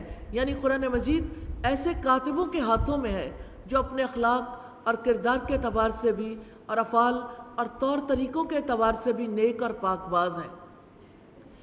حامل قرآن، یعنی جو قرآن کی ذمہ داری کو اٹھا لیتا ہے، حامل قرآن کو بھی اپنے اخلاق اور کردار کے اعتبار سے، اپنے افعال اور طور طریقوں کے اعتبار سے کرام بررہ جیسا ہونا چاہیے۔ اللہ سبحانہ وتعالیٰ توفیق عطا فرما دے۔ رسول اللہ صلی اللہ علیہ وسلم نے فرمایا، جو قرآن پڑھتا ہے اور اس کا ماہر ہے وہ معزز اور نیک فرشتوں کے ساتھ ہوگا۔ قتل الانسان ما اکفرا، اللہ کی مارو انسان پر کس قدر وہ ناشکرا ہے۔ من ای شیء خلقا، اللہ تعالیٰ نے اسے کس چیز سے پیدا کیا ہے۔ من نطفہ، اسے ایک نطفے سے پیدا کیا۔ خلقہ فقدرا، اسے پیدا کیا پھر اس کی تقدیر مقرر کی۔ ثم السبیل یسرا، پھر اس نے اس کے لیے راستہ آسان کر دیا۔ انسانی پیدائش کے حوالے سے بتایا ہے رب العزت نے کہ دیکھو ایک نطفہ جو ٹپکایا جاتا ہے، اللہ سبحانہ وتعالیٰ کیسے اپنے حکم سے اپنی تقدیر کے مطابق ماں کے پیٹ کی 3 تہوں کے اندر بچے کو پروان چڑھاتے ہیں۔ پھر جب وہ بچہ پورا ہو جاتا ہے تو ڈاکٹرز ڈراتے ہیں معذرت کے ساتھ کہ یہ بچہ یوں ہی پیدا نہیں ہو سکتا۔ زمانے میں یہ وہ وقت ہے جب ڈاکٹرز لوگوں کے پیٹ کاٹ کے اپنی روزی کو حرام کرتے ہیں، کیونکہ اللہ سبحانہ وتعالیٰ کے طریقے سے انحراف کرتے ہیں۔ لوگ سوچتے نہیں ہم کہاں سے حرام روزی کھاتے ہیں۔ جب آپ ایک زندہ جیتے جاگتے انسان کو ایک روگ لگا دیتے ہیں، آپریشن کی وجہ سے جو روگ لگتے ہیں وہ کم نہیں ہے۔ کیا اللہ سبحانہ وتعالیٰ کی طرف سے تمام بچے ایسے ہی پیدا ہونے لگ گئے جنہوں نے اللہ کے حکم سے باہر نہیں آنا، ڈاکٹر کے نشتر سے ہی باہر آنا ہے؟ اور ایسا کیوں ہے کہ مسلمان ممالک میں لوگ منافع کے پیچھے، کمانے کے پیچھے اندھے ہو گئے، اور جو نان بلیورز ہیں انہوں نے اپنے یہاں ان آپریشن سے اوائڈ کر لیا۔ ثم السبیل یسرا، اللہ کی بات پر یقین نہیں آتا، پھر اس نے اس کے لیے راستہ آسان کر دیا۔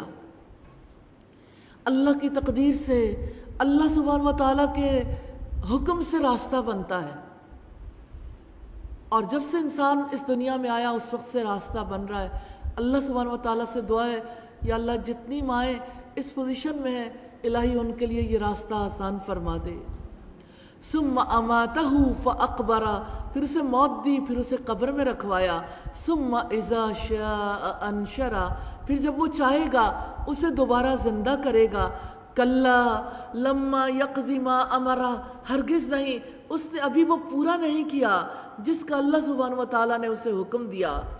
فَلْيَنْظُرِ الْإِنسَانُ إِلَىٰ طَعَامِهِ، تو انسان اپنے کھانے کی طرف ضرور دیکھے کہ یقیناً ہم نے خوب پانی برسایا، پھر ہم نے زمین کو اچھی طرح پھاڑا، پھر ہم نے اس میں اناج اگایا، اور انگور اور سبزیاں بھی، اور زیتون اور کھجوریں بھی، اور گھنے باغات بھی، اور پھل اور چارہ بھی، جو تمہارے لیے اور تمہارے جانوروں کے لیے سامان زندگی ہے۔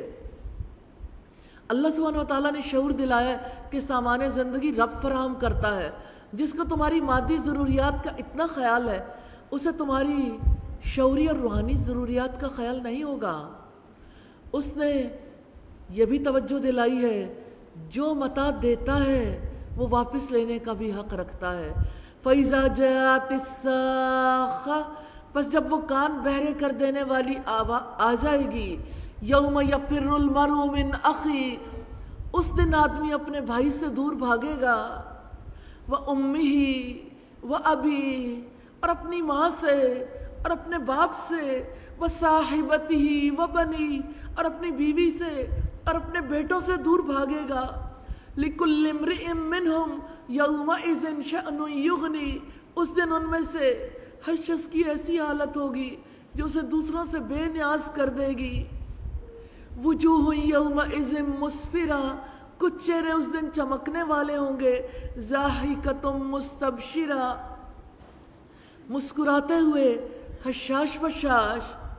ووجوہ یومئذ علیہا غبرہ، اور اس دن کچھ چہروں پر خاک اڑ رہی ہوگی، ترہقها قطرہ، ان پر سیاہی چھائی بھی ہوگی۔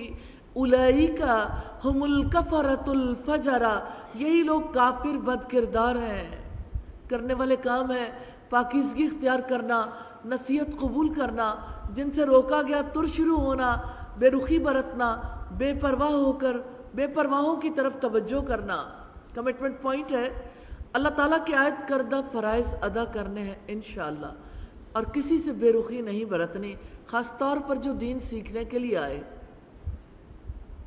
اللہ سبحانہ و تعالیٰ سے دعا ہے سورہ عبس کا پختہ علم نصیب فرمائے، عمل کرنے کی توفیق دے، اور اس پیغام کو گھر گھر تک دنیا بھر تک پہنچانے کی توفیق عطا فرمائے. اللہ کے پاک نام سے سورۃ التکویر کا آغاز کرتے ہیں. سید عبداللہ ابن عمر بیان کرتے ہیں کہ رسول اللہ صلی اللہ علیہ وسلم نے فرمایا جسے یہ بات پسند ہو کہ وہ قیامت کو اس طرح دیکھے گویا اپنی آنکھوں سے دیکھ رہا ہے، تو وہ اذا الشمس کورت، اذا السماء انفطرت اور اذا السماء انشقت کی تلاوت کر لے. ترمذی کی کتاب التفسیر کی روایت ہے 3333 نمبر پر. مکی صورت ہے، 29 آیات اور 1 رکوع پر مشتمل ہے. یہ رکوع نمبر 6 ہے. اس وقت ہر شخص کو معلوم ہو جائے گا کہ وہ کیا لے کر آیا ہے. 3 مین پوائنٹس ہیں. اس وقت ہر شخص جان لے گا کہ وہ کیا لایا ہے. یہ تو سارے جہان والوں کے لیے ایک نصیحت ہے اور تعلق باللہ کی بات ہے. بسم اللہ الرحمن الرحیم. اذا الشمس کورت، جب سورج لپیٹ دیا جائے گا. سیدنا ابو ہریرہ کہتے ہیں نبی صلی اللہ علیہ وسلم نے فرمایا قیامت کے دن سورج اور چاند دونوں بے نور ہو جائیں گے، تاریک ہو جائیں گے. کیا آپ دیکھیں گے؟ کل تو دیکھیں گے، لیکن آج یقین کرنے کی بات ہے. جب آپ اپنے دل سے یہ بات پوچھیں گے، یقین کا اظہار کریں گے، آپ کسی اور لیول پہ چلے جائیں گے. آج ضرور سورج کو دیکھ کے، چاند کو دیکھ کے کہیے گا کہ ایک دن آئے گا جب اللہ سبحانہ و تعالیٰ آپ کو بے نور کر دیں گے، آپ کی روشنی نہیں رہے گی. انسان کو یقین دلانا پڑتا ہے. جب اللہ سبحانہ و تعالیٰ نے ہمیں علم دیا تو ہمیں اس علم کو جب اپنے مائنڈ میں سٹور کرنا ہے تو بے نام سٹور مت کیجئے، اس کو نام دیجئے. یقین تبھی آئے گا. اللہ سبحانہ و تعالیٰ ہمیں توفیق عطا فرمائے. اور جب تارے بے نور ہو جائیں گے، اور جب پہاڑ چلائے جائیں گے، اور جب 10 مہینے کی حاملہ اونٹنیاں بیکار چھوڑ دی جائیں گی، اور جب وحشی جانور اکٹھے کر دیے جائیں گے، اور جب سمندر بھڑکا دیے جائیں گے. ریلی آج بھی اس کا امکان لوگ پورے طریقے سے محسوس کر سکتے ہیں کہ پانی جن 2 گیسز سے بنتا ہے، ایک جلتی ہے دوسری جلاتی ہے. اور اللہ سبحانہ و تعالیٰ جب اپنے حکم کے ساتھ سمندروں کو 2 گیسز میں سپلٹ کر دیں گے، یہ اللہ سبحانہ و تعالیٰ جو بھی معاملہ کریں گے تو آگ بھڑک اٹھے گی. وَإِذَا النُّفُوسُ زُوِّجَتْ، اور جب روحیں جسم سے ملا دی جائیں گی. کیسا منظر ہے! ایک طرف سمندروں میں آگ بھڑک رہی ہے، دوسری طرف تارے جھڑ رہے ہیں، تیسری طرف سورج اور چاند بے نور ہو گئے، چوتھی طرف پہاڑ چل رہے ہیں. یہ کیسا موقع ہے! میں آپ سے سوال کرنا چاہتی ہوں، ایسے میں آپ کیا کر رہے ہوں گے؟ سارے انسان اس وقت کیا کر رہے ہوں گے جب روحیں جسموں سے ملا دی جائیں گی؟ یعنی ہر صاحب عمل کو اسی جیسے صاحب عمل کا ساتھی بنا دیا جائے گا. ابرار کو ابرار کے ساتھ یعنی نیک لوگوں کے ساتھ، اور فجار کو فجار کے ساتھ جمع کر دیا جائے گا. ہر کسی کو جوڑے جوڑے بنا دیا جائے گا. وَإِذَا الْمَوْءُودَةُ سُئِلَتْ، اور جب زندہ دفن کی جانے والی لڑکی سے سوال کیا جائے گا بِأَيِّ ذَنبٍ قُتِلَتْ، کس گناہ کے بدلے میں وہ قتل کی گئی. وَإِذَا الصُّحُفُ نُشِرَتْ، اور جب اعمال نامے پھیلا دیے جائیں گے. وَإِذَا السَّمَاءُ كُشِطَتْ، اور جب آسمان کی کھال اتار دی جائے گی. استغفر اللہ. جیسا وہ نظر آتا ہے ایسا نہیں لگتا کہ جیسے کوئی بکرا ہے یا جیسے کوئی گائے ہے، اس کے اوپر سے جیسے کھال اتاری جاتی ہے، اسی طرح سے آسمان کی کھال اتار دی جائے گی. ہر چیز صاف صاف دکھے گی. اور جب جہنم دہکا دی جائے گی. سیدنا سمرہ کہتے ہیں رسول اللہ نے فرمایا میں نے آج رات خواب میں دیکھا جس میں 2 شخص میرے پاس آئے. دونوں نے کہا یہ جو آگ بھڑکا رہا ہے جہنم کا داروغہ مالک ہے، میں جبریل اور یہ میکائیل ہیں. وَإِذَا الْجَنَّةُ أُزْلِفَتْ، اور جب جنت قریب لائی جائے گی. تبدیلیاں 2 طرح کی ہیں، تباہی بھی ہے اور خوبصورت انجام بھی ہے. علیمت نفس ما احضرت، تو ہر جان جان لے گی کہ وہ کیا لے کر آئی ہے۔ فلا اقسم بالخنس، پس میں قسم کھاتا ہوں پیچھے ہٹنے والے ستاروں کی، الجوار الکنس، جو چلتے رہنے والے چھپ جانے والے ہیں، واللیل اذا عسعس، اور رات کی جب وہ رخصت ہو جاتی ہے اور صبح کی جب وہ سانس لیتی ہے۔ انہ لقول رسول کریم، بلا شبہ یقیناً یہ ایک معزز پیغام پہنچانے والے کا قول ہے۔ ذی قوت عند ذی العرش مکین، جو قوت والا ہے، عرش والے کے نزدیک بلند مرتبہ ہے۔ مطاع ثم امین، وہاں اس کی بات مانی جاتی ہے، امانت دار ہے۔ وما صاحبکم بمجنون، اور تمہارا ساتھی یعنی محمد صلی اللہ علیہ وسلم ہرگز کوئی دیوانہ نہیں ہے۔ وَلَقَدْ رَآهُ بِالْأُفُقِ الْمُبِينِ، اور بلا شبہ یقیناً اس نے یعنی محمد صلی اللہ علیہ وسلم نے اس جبریل کو آسمان کے روشن کنارے پر دیکھا ہے۔ سیدنا عبداللہ ابن مسعود سے روایت ہے کہ آپ نے جبریل امین کو اس حالت میں دیکھا تھا کہ پوری فضا میں ایک سبز فرش نظر آ رہا تھا، اس نے آسمان کا کنارہ ڈھانپ رکھا تھا، اور آپ نے جبریل کو ان کی اصلی شکل میں دیکھا تھا، ان کے 600 پر تھے۔ وما هو علی الغیب بضنین، اور وہ غیب پر ہرگز بخیل نہیں ہے۔ وما هو بقول شیطان الرجیم، اور وہ ہرگز کسی شیطان مردود کا قول نہیں ہے۔ فأین تذهبون، پھر تم لوگ کدھر جا رہے ہو؟ ان هو الا ذکر للعالمین، یہ تو سارے جہانوں کے لیے نصیحت ہے، تم میں سے اس کے لیے جو چاہے کہ وہ سیدھا چلے۔ وما تشاءون الا ان یشاء اللہ رب العالمین، اور تمہارے چاہنے سے کچھ نہیں ہوتا مگر یہ کہ اللہ تعالیٰ چاہے جو سارے جہانوں کا رب ہے۔ یعنی دنیا میں کسی کے چاہنے سے کچھ نہیں ہوتا مگر یہ کہ اللہ تعالیٰ چاہے، ارادہ اس کا، چاہت اس کی، مشیت اس کی۔ اللہ سبحانہ و تعالیٰ ہی اس کائنات کی اصل ہے، انسان غلط فہمی میں ہے کہ وہ جو چاہے ہو سکتا ہے۔ نارملی آپ دیکھیے کہ کوئی شخص کسی کو کوئی کام کہیں کہ یہ فلاں کام کر لو، ٹھیک ہے کر لیں گے، انشاءاللہ بھی نہیں کہتے، اپنے اوپر بھروسہ کرتے ہیں۔ وما تشاءون الا ان یشاء اللہ، تمہارے چاہنے سے کچھ نہیں ہوتا، یہی تو علم ہے، یہی تو یقین ہے، مگر یہ کہ اللہ تعالیٰ چاہے۔ کرنے والے کام ہیں آخرت کے حالات کے بارے میں جاننا، کلام اللہ سے نصیحت حاصل کرنا، سیدھا رہنے کی خواہش کرنا، کمٹمنٹ پوائنٹس ہیں، اللہ تعالیٰ کی طرف سے کی جانے والی نصیحت پر چلنا ہے، اور اس طرح اسلام پر ثابت قدم رہنا ہے۔ قرآن کے فہم، قرآن کے تدبر اور قرآن کا کام کرنے کے لیے اللہ سبحانہ و تعالیٰ سے دعائیں کرنی ہیں انشاءاللہ تعالیٰ۔ میری دعا ہے اللہ سبحانہ و تعالیٰ آپ کو آسمان ہدایت کے روشن ستارے بنائے، آپ میں سے ہر ایک قرآن پڑھنے اور پڑھانے والا بنے، آپ اللہ سبحانہ و تعالیٰ کا کلام پہنچانے والے بنے۔ آپ اس شخص کی خوش نصیبی کے بارے میں کیا کہتے ہیں؟ کیا کہنا ہے اس کی خوش نصیبی کا جس کو اللہ سبحانہ و تعالیٰ اپنا ایمبیسیڈر بنا لے، جو قرآن کا ایمبیسیڈر بن جائے۔ سوچیے دنیا میں لوگ کیا کچھ بننا چاہتے ہیں، یہ رتبہ بلند ملا جس کو مل گیا، یہ بہت بڑا مقام ہے۔ اللہ سبحانہ و تعالیٰ سے رو کر گڑ گڑا کر سجدے کر کے دعائیں کریں، کیونکہ انتخاب تو اس کا ہے، وہ جس کو چاہتا ہے اپنا کام کرنے کی توفیق دیتا ہے، اور کام کرتے ہوئے سے جب چاہتا ہے چھین لیتا ہے، اور جس کے لیے چاہتا ہے ہمیشہ مواقع دیے رکھتا ہے۔ اللہ کے پاک نام سے سورۃ الانفطار کا آغاز کرتے ہیں۔ مکی سورت ہے، 29 آیات اور 1 رکوع ہے، رکوع نمبر 7 ہے۔ فیصلہ اس دن بالکل اللہ تعالیٰ کے اختیار میں ہوگا۔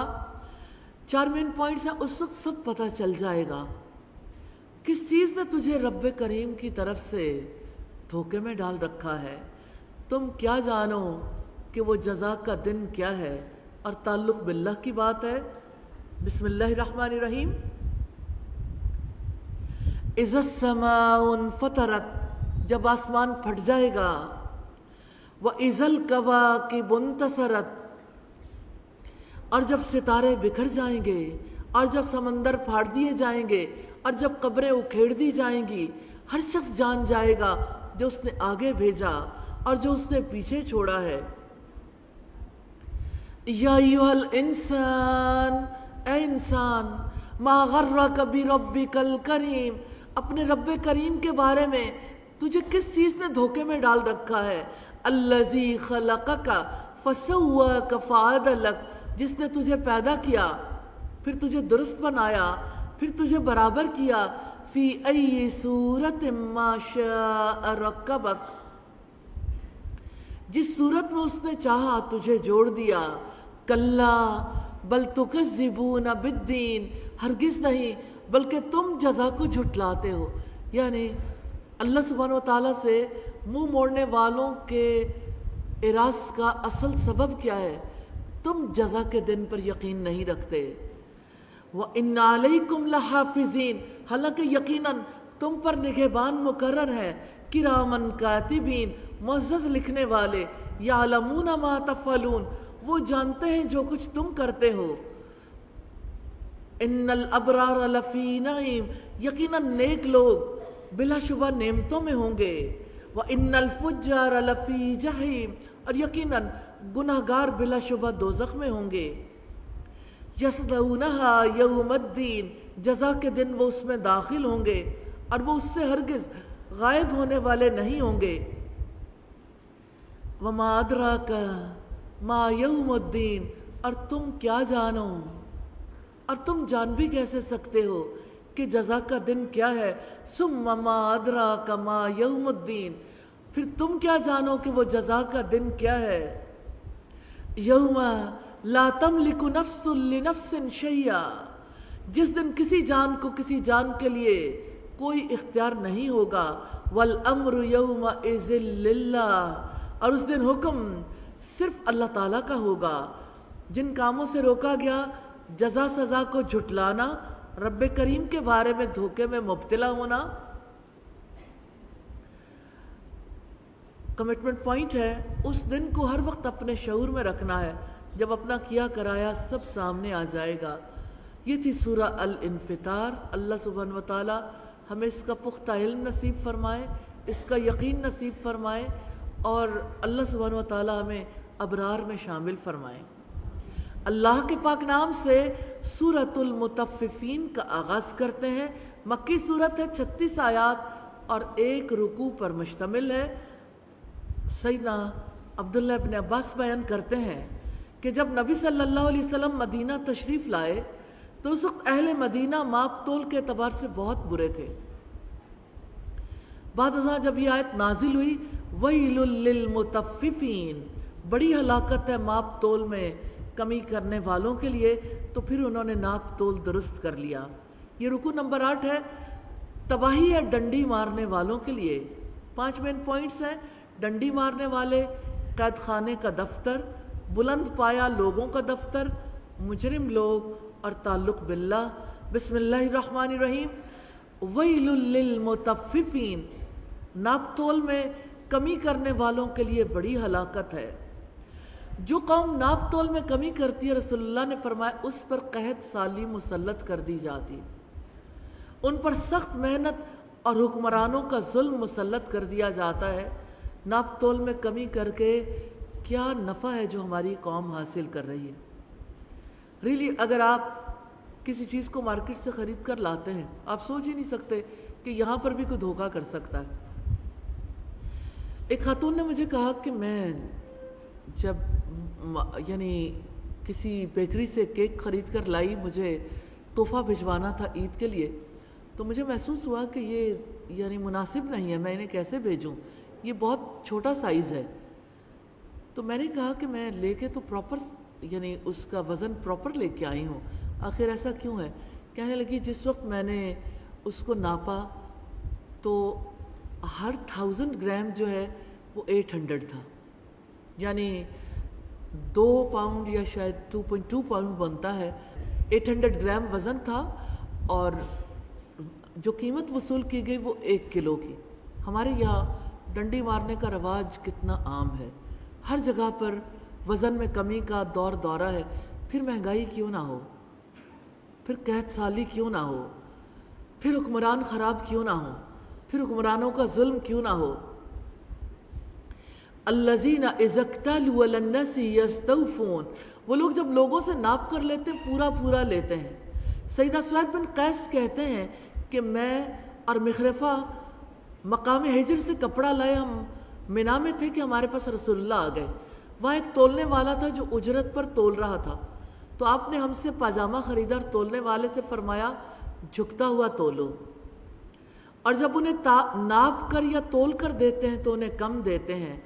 الا یظنوا، کیا یہ لوگ یقین نہیں رکھتے، اولئک انہم مبعوثون، کہ یقیناً وہ اٹھائے جانے والے ہیں، لیوم عظیم، ایک بہت بڑے دن میں، جس دن تمام لوگ جہانوں کے رب کے سامنے کھڑے ہوں گے، جس دن لوگ رب کائنات کے سامنے کھڑے ہوں گے، ان کا پسینہ ان کے آدھے آدھے کانوں تک ہوگا۔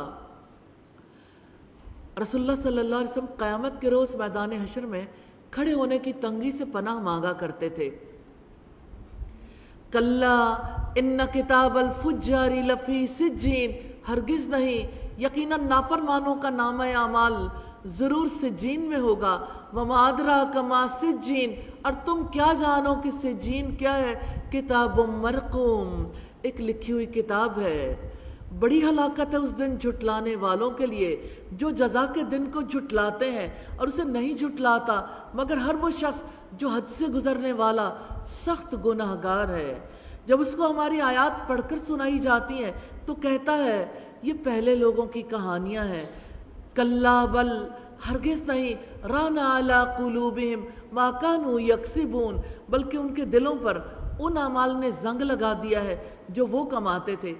ران گناہوں کی اس سیاہی کو کہتے ہیں جو مسلسل گناہ کرنے کی وجہ سے دلوں پر چھا جاتی ہے۔ رسول اللہ نے فرمایا بندہ جب گناہ کرتا ہے تو اس کے دل پر ایک سیاہ نقطہ پڑ جاتا ہے، اگر وہ توبہ کر لیتا ہے سیاہی دور کر دی جاتی ہے، اور اگر توبہ کی بجائے گناہ پر گناہ کیے چلا جاتا ہے تو وہ سیاہی بڑھتی چلی جاتی ہے حتیٰ کہ اس کے پورے دل پر چھا جاتی ہے۔ یہی وہ ران ہے جس کا ذکر قرآن مجید میں ملتا ہے۔ فرمایا کلا انہم عن ربہم یومئذ لمحجوبون، ہرگز نہیں، یقیناً وہ اس دن اپنے رب سے ضرور حجاب میں ہوں گے۔ جزا کے دن زنگالود دل رکھنے والوں کو رب کے دیدار سے محروم کر دیا جائے گا، جبکہ اہل ایمان رب العزت کا دیدار کریں گے۔ ثم انہم لصال الجحیم، پھر یقیناً وہ جہنم میں داخل ہونے والے ہیں۔ پھر کہا جائے گا یہی وہ چیز جس کو تم جھٹلاتے تھے۔ کلا ان کتاب الابرار لفی علیین، ہرگز نہیں، یقیناً نیک لوگوں کا نامہ اعمال ضرور علیین میں ہوگا۔ وما ادراک ما علیون، اور تم کیا جانو کہ علیین کیا ہے؟ کتاب مرقوم، ایک لکھی ہوئی کتاب ہے، مقرب فرشتے اس پر حاضر رہتے ہیں۔ یقیناً نیک لوگ ضرور نعمتوں میں ہوں گے، تختوں پر بیٹھے دیکھتے ہوں گے، ان کے چہروں پر تم نعمت کی تازگی کو پہچان لو گے۔ جیسے دنیا میں خوشحال لوگوں کے چہروں پر آسائشوں، سہولتوں اور دنیا کی نعمتوں کی تازگی ہوتی ہے، ایسے ہی نیک لوگوں کے چہروں پر ان کی نیکیاں، اعمال صالح اور اخلاق حسنہ یہ تازگی بن کر ان کو رونق بخشیں گے۔ نیک لوگوں کے چہرے جنت میں ملنے والے اعزاز اور نعمتوں کی فراوانی کی وجہ سے دمک رہے ہوں گے۔ یسقون من رحیق مختوم، ان کو مہر بند خالص شراب پلائی جائے گی، ختامہ مسک، جس پر کستوری کی مہر لگی ہوگی، اور اس میں رغبت رکھنے والوں کے لیے لازم ہے کہ مقابلہ کریں۔ ومزاجہ من تسنیم، اور اس میں تسنیم کی آمیزش ہوگی۔ عین یشرب بها المقربون، ایک ایسا چشمہ ہے جس میں سے مقرب لوگ پئیں گے۔ ان الذین اجرموا کانوا من الذین آمنوا یضحکون، وہ لوگ جنہوں نے جرم کیے وہ ان پر جو ایمان لائے ہنسا کرتے تھے۔ مجرم لوگوں کی ہنسی کا سبب جزا کے دن کے بارے میں بے یقینی ہے، ایمان والوں کو حقیر سمجھنا ہے۔ ایسا معاملہ صرف مکہ میں نہیں ہوا کرتا تھا، آج ہماری سوسائٹی میں گھر گھر میں ہوتا ہے، ہر مجلس میں ہوتا ہے۔ جس فیملی میں کوئی رب العزت کے احکامات کے مطابق زندگی گزارنے کی کوشش کرنے لگتا ہے، سارے اس کے پیچھے لگ جاتے ہیں۔ آپ کو کیا ہو گیا ہے؟ ایسے آپ کیسے جی سکتے ہیں؟ آپ کو کون قبول کرے گا؟ ہم تو آپ جیسے کے ساتھ زندگی نہیں گزار سکتے، ہمارا آپ کے ساتھ تو تعلق نہیں رہے گا۔ اس کے ساتھ ساتھ نقاب، حجاب اور دیگر اسلامی احکامات کا مذاق نہیں اڑایا جاتا۔ کیا داڑھی اور حجاب اللہ سبحانہ وتعالیٰ کے احکامات نہیں ہیں؟ پھر اللہ کے بندے بنتے ہیں، اس پر ایمان لانے کا دعویٰ کرتے ہیں اور اس کے احکامات کا مذاق اڑاتے ہیں۔ اب اللہ و آیاتہ، کیا اللہ کے ساتھ مذاق کرتے ہیں اور اس کی آیات کا مذاق اڑاتے ہیں۔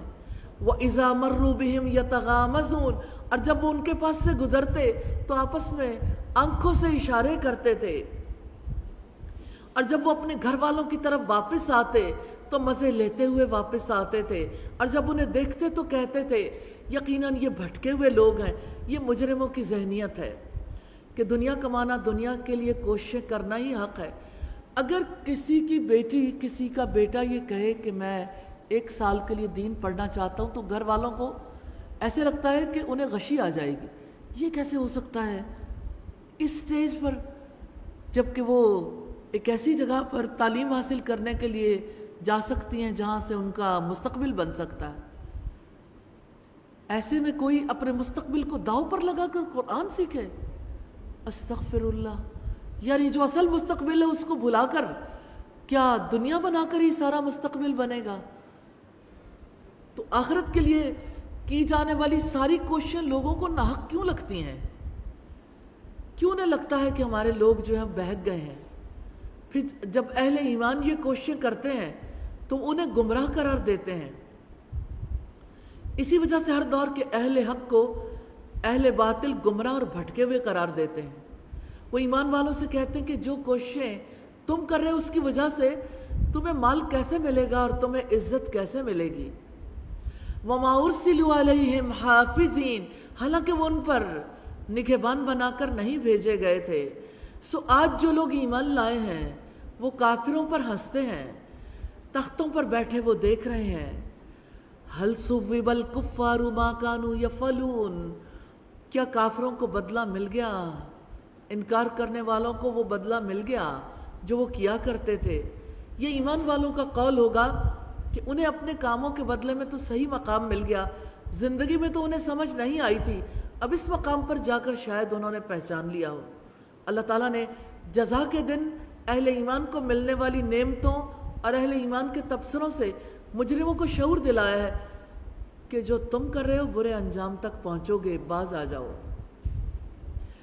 جن کاموں سے روکا گیا، ناپ تول میں کمی کرنا، رب کے سامنے پیشی کا یقین نہ رکھنا، روز جزا کو جھٹلانا، حد سے گزرنا، گناہگار ہونا، اللہ تعالیٰ کی آیات کو پہلے لوگوں کی کہانیاں سمجھنا، دلوں پر زنگ لگنا، ایمان لانے والوں پر ہنسنا اور آنکھوں سے اشارے کرنا، ایمان لانے والوں کو بہکا ہوا سمجھنا۔ کمٹمنٹ پوائنٹ ہے، کسی معاملے میں بھی ڈنڈی نہیں مارنی انشاءاللہ۔ اللہ سبحانہ و تعالیٰ سے دعا ہے کہ ہم جو پڑھتے ہیں اس میں جب رب العزت کسی برائی کا نقشہ کھینچتے ہیں تو اللہ تعالیٰ ہمیں اس برائی سے بچا لیں، ایک ایک برے عمل سے ہمیں نکال لیں۔ اللہ کے پاک نام سے سورۃ الانشقاق کا آغاز کرتے ہیں۔ مکی سورت 25 آیات، ایک رکوع پر مشتمل ہے۔ یہ رکوع نمبر 9 ہے۔ اے انسان، تو کشاں کشاں اپنے رب کی طرف جا رہا ہے۔ 3 مین پوائنٹس ہیں۔ انسان رب سے ملنے والا ہے، تم ضرور درجہ بدرجہ ایک حالت سے دوسری حالت میں لے جائے جاؤ گے، اور تعلق باللہ۔ بسم اللہ الرحمن الرحیم۔ اذا السماء انشقت، جب آسمان پھٹ جائے گا، وَأَذِنَتْ لِرَبِّهَا وَحُقَّتْ، اور وہ اپنے رب کے حکم پر کان لگائے گا اور یہی اس کا حق ہے۔ وَإِذَا الْأَرْضُ مُدَّتْ، اور جب زمین پھیلا دی جائے گی، وَأَلْقَتْ مَا فِيهَا وَتَخَلَّتْ، اور جو کچھ اس کے اندر ہے اسے باہر نکال دے گی اور خالی ہو جائے گی۔ وَأَذِنَتْ لِرَبِّهَا وَحُقَّتْ، اور وہ اپنے رب کے حکم پر کان لگائے گی اور یہی اس کا حق ہے۔ یا ایھا الانسان، اے انسان، انک کادح الی ربک کدحا فملاقی، اے انسان یقیناً تو اپنے رب کی طرف محنت مشقت کرنے والا ہے، خوب محنت مشقت۔ پھر تو اس سے ملنے والا ہے۔ فَأَمَّا مَنْ أُوتِيَ كِتَابَهُ بِيَمِينِهِ، لہٰذا جس شخص کو اس کا نامہ اعمال اس کے دائیں ہاتھ میں دیا گیا، فَسَوْفَ يُحَاسَبُ حِسَابًا يَسِيرًا، کر دیں گے۔ سید عائشہ کہتی ہیں کہ رسول اللہ نے فرمایا جس کا حساب لیا گیا وہ ہلاک ہو گیا۔ کہتی ہیں میں نے کہا اے اللہ کے رسول مجھے اللہ تعالیٰ آپ پر قربان کر دے، کہ اللہ تعالیٰ نے نہیں فرمایا کہ جس کے دائیں ہاتھ میں نامہ اعمال دیا گیا اس کا آسان حساب ہوگا؟ رسول اللہ نے فرمایا یہ تو پیشی ہے، جب مومن اپنے رب کے سامنے پیش کیے جائیں گے جس سے پوچھ گچھ ہوئی وہ تو مارا گیا۔ سید عائشہ فرماتی ہیں کہ رسول اللہ اپنی بعض نمازوں میں یہ دعا کرتے تھے، اللہم حاسبنی حسابا یسیرا، یا اللہ میرا حساب آسان فرما۔ اور نماز سے فراغت کے بعد میں نے پوچھا آسان حساب کا کیا مطلب ہے؟ آپ نے فرمایا اللہ تعالیٰ نامہ اعمال دیکھیں گے اور معاف کر دیں گے۔ وَيَنْقَلِبُ إِلَىٰ أَهْلِهِ مَسْرُورًا، اور وہ اپنے گھر والوں کی طرف خوش خوش لوٹے گا۔ وَأَمَّا مَنْ أُوتِيَ كِتَابَهُ وَرَاءَ ظَهْرِهِ، مگر جس کو اس کا نامہ اعمال اس کے پیٹھ پیچھے سے دیا گیا۔ بائیں ہاتھ والوں کو جب ان کا نامہ اعمال یعنی بائیں ہاتھ میں دیا جائے گا تو وہ ہاتھ پیچھے کر لیں گے۔ یوں اگر کوئی ہاتھ پیچھے کر لے تو پیچھے سے ہی نامہ اعمال پکڑا دیا جائے گا۔ فَسَوْفَ يَدْعُو ثُبُورًا، تو عنقریب وہ بڑی ہلاکت کو پکارے گا۔ وَيَصْلَىٰ سَعِيرًا، اور بھڑکتی آگ میں داخل ہوگا۔ إِنَّهُ كَانَ فِي أَهْلِهِ مَسْرُورًا، بلا شبہ وہ اپنے گھر والوں میں خوش تھا۔ إِنَّهُ ظَنَّ أَن لَّن يَحُورَ، اور اس نے سمجھا تھا کہ وہ ہرگز واپس نہیں لوٹے گا۔ بلا ان ربہ کان بہ بصیرا، کیوں نہیں بے شک اس کا رب اسے خوب دیکھنے والا تھا۔ فلا اقسم بالشفق، پس میں قسم کھاتا ہوں شفق کی، واللیل وما وسق، اور رات کی اور اس چیز کی قسم جو وہ جمع کرتی ہے، والقمر اذا اتسق، اور چاند کی جب وہ پورا ہو جاتا ہے، لترکبن طبقا عن طبق، تم ایک حالت کے بعد لازماً دوسری حالت میں پہنچ جاؤ گے۔ سیدنا ابن عباس کہتے ہیں یہاں مراد نبی کریم صلی اللہ علیہ وسلم ہے، آپ کو کامیابی رفتہ رفتہ حاصل ہوگی۔ فما لہم لا یؤمنون، تو انہیں کیا ہے کہ وہ ایمان نہیں لاتے۔ وَإِذَا قُرِئَ عَلَيْهِمُ الْقُرْآنُ لَا يَسْجُدُونَ، اور جب قرآن ان کے سامنے پڑھا جاتا ہے تو وہ سجدہ نہیں کرتے۔ بل الذین کفروا یکذبون، بلکہ جن لوگوں نے کفر کیا وہی جھٹلاتے ہیں۔ واللہ عالم بما یون، اور اللہ تعالیٰ زیادہ جاننے والا ہے جو کچھ وہ جمع کر رہے ہیں۔ فبشرہم بعذاب علیم، چنانچہ آپ انہیں دردناک عذاب کی خوشخبری دے دو۔ الا الذین آمنوا وعملوا الصالحات لہم اجر غیر ممنون، مگر جو لوگ ایمان لائے اور انہوں نے نیک عمل کیے ان کے لیے کبھی ختم نہ ہونے والا اجر ہے۔ کرنے والے کام ہے آخرت کے حالات کے بارے میں جاننا جن سے روکا گیا، ایمان نہ لانا۔ کمٹمنٹ پوائنٹ ہے رب سے ملاقات کو یاد رکھنا ہے، اس کی تیاری کرنی ہے۔ انشاءاللہ اللہ سبحانہ وتعالی ہمیں توفیق عطا فرمائے۔ اللہ کے پاک نام سے سورۃ البروج کا آغاز کرتے ہیں۔ مکی سورت 22 آیات، ایک رکوع پر مشتمل ہے۔ یہ رکوع نمبر 10 ہے، مارے گئے گڑھے والے۔ 5 مین پوائنٹس ہیں۔ گڑھے والے مومنوں کو عذاب دینے والوں کے لیے جہنم کا عذاب ہے۔ کیا تمہیں خبر پہنچی ہے؟ یہ قرآن اور تعلق باللہ۔ بسم اللہ الرحمن الرحیم۔ والسماء ذات البروج، قسم ہے برجوں والے آسمان کی۔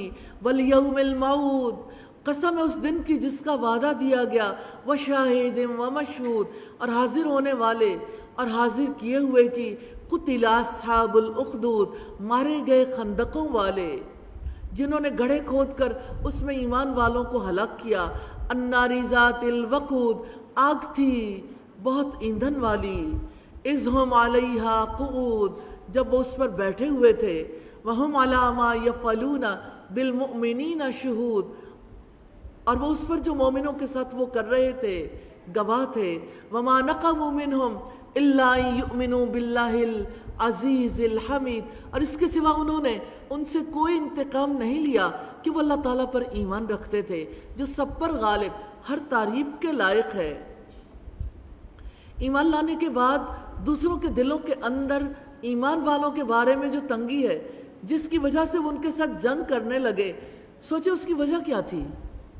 صرف لوگوں کا یہ یقین اللہ تعالیٰ ایک ہے، وہی سب پر غالب ہے۔ اس بات کا کافر کے دل کے اوپر اتنا برا اثر کیوں ہوتا ہے؟ جیسے لوہے کی گرم گرم سلاخ کسی کے دل کے اندر سے گزار دی ہو۔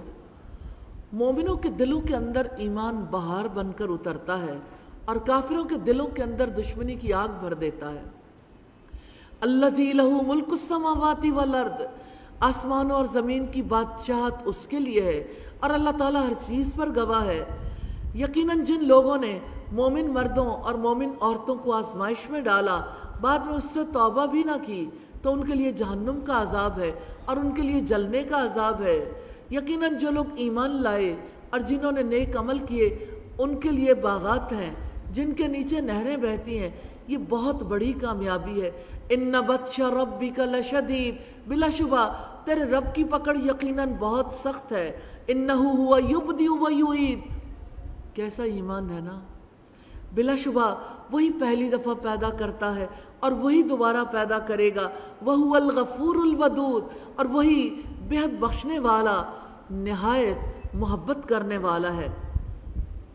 ذو العرش المجید، عرش کا مالک ہے، بڑی شان والا ہے۔ فعال لما یرید، جو چاہتا ہے اس کو کر گزرنے والا ہے، اسے کسی سے پوچھنے کی ضرورت نہیں۔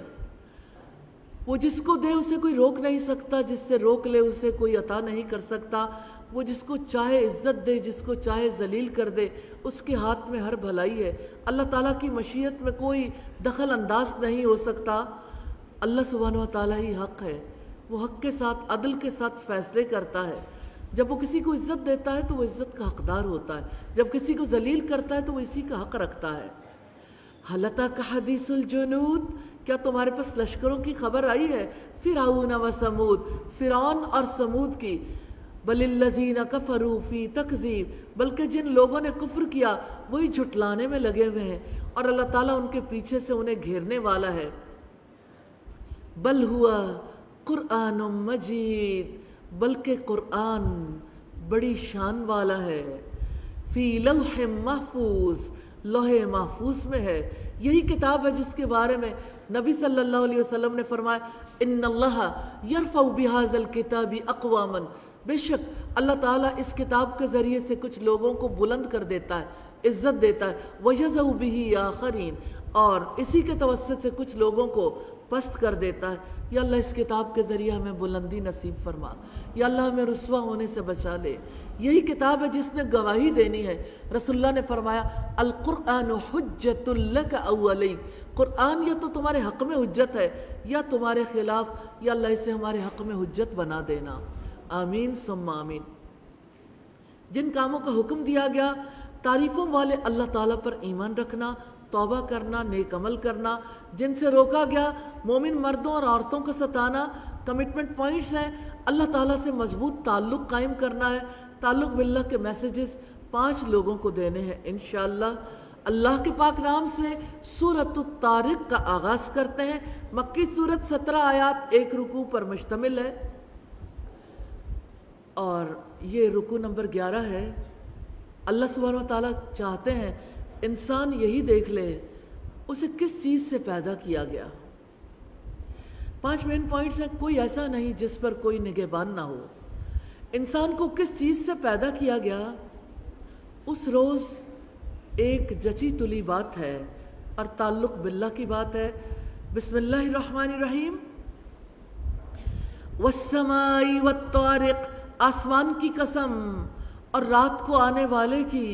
وما ادراک ما الطارق، اور تم کیا جانو کہ رات کو آنے والا کیا ہے۔ النجم الثاقب، چمکتا ہوا تارا ہے۔ ان کل نفس لما علیہا حافظ، مگر ہر جان کے اوپر ایک محافظ ہے۔ فلینظر الانسان مما خلق، چنانچہ انسان کو چاہیے کہ وہ دیکھے کہ وہ کس چیز سے پیدا کیا گیا۔ خلق من ماء دافق، وہ اچھلنے والے پانی سے پیدا کیا گیا۔ یخرج من بین الصلب والترائب، جو پیٹھ اور سینے کی ہڈیوں کے درمیان سے نکلتا ہے. انہو علی رجعہ لقادر، بلا شبہ وہ اس کے لوٹانے پر بھی یقیناً قادر ہے. یوم تبلی السرائر، جس دن تمام پوشیدہ باتوں کی جانچ پڑتال کی جائے گی.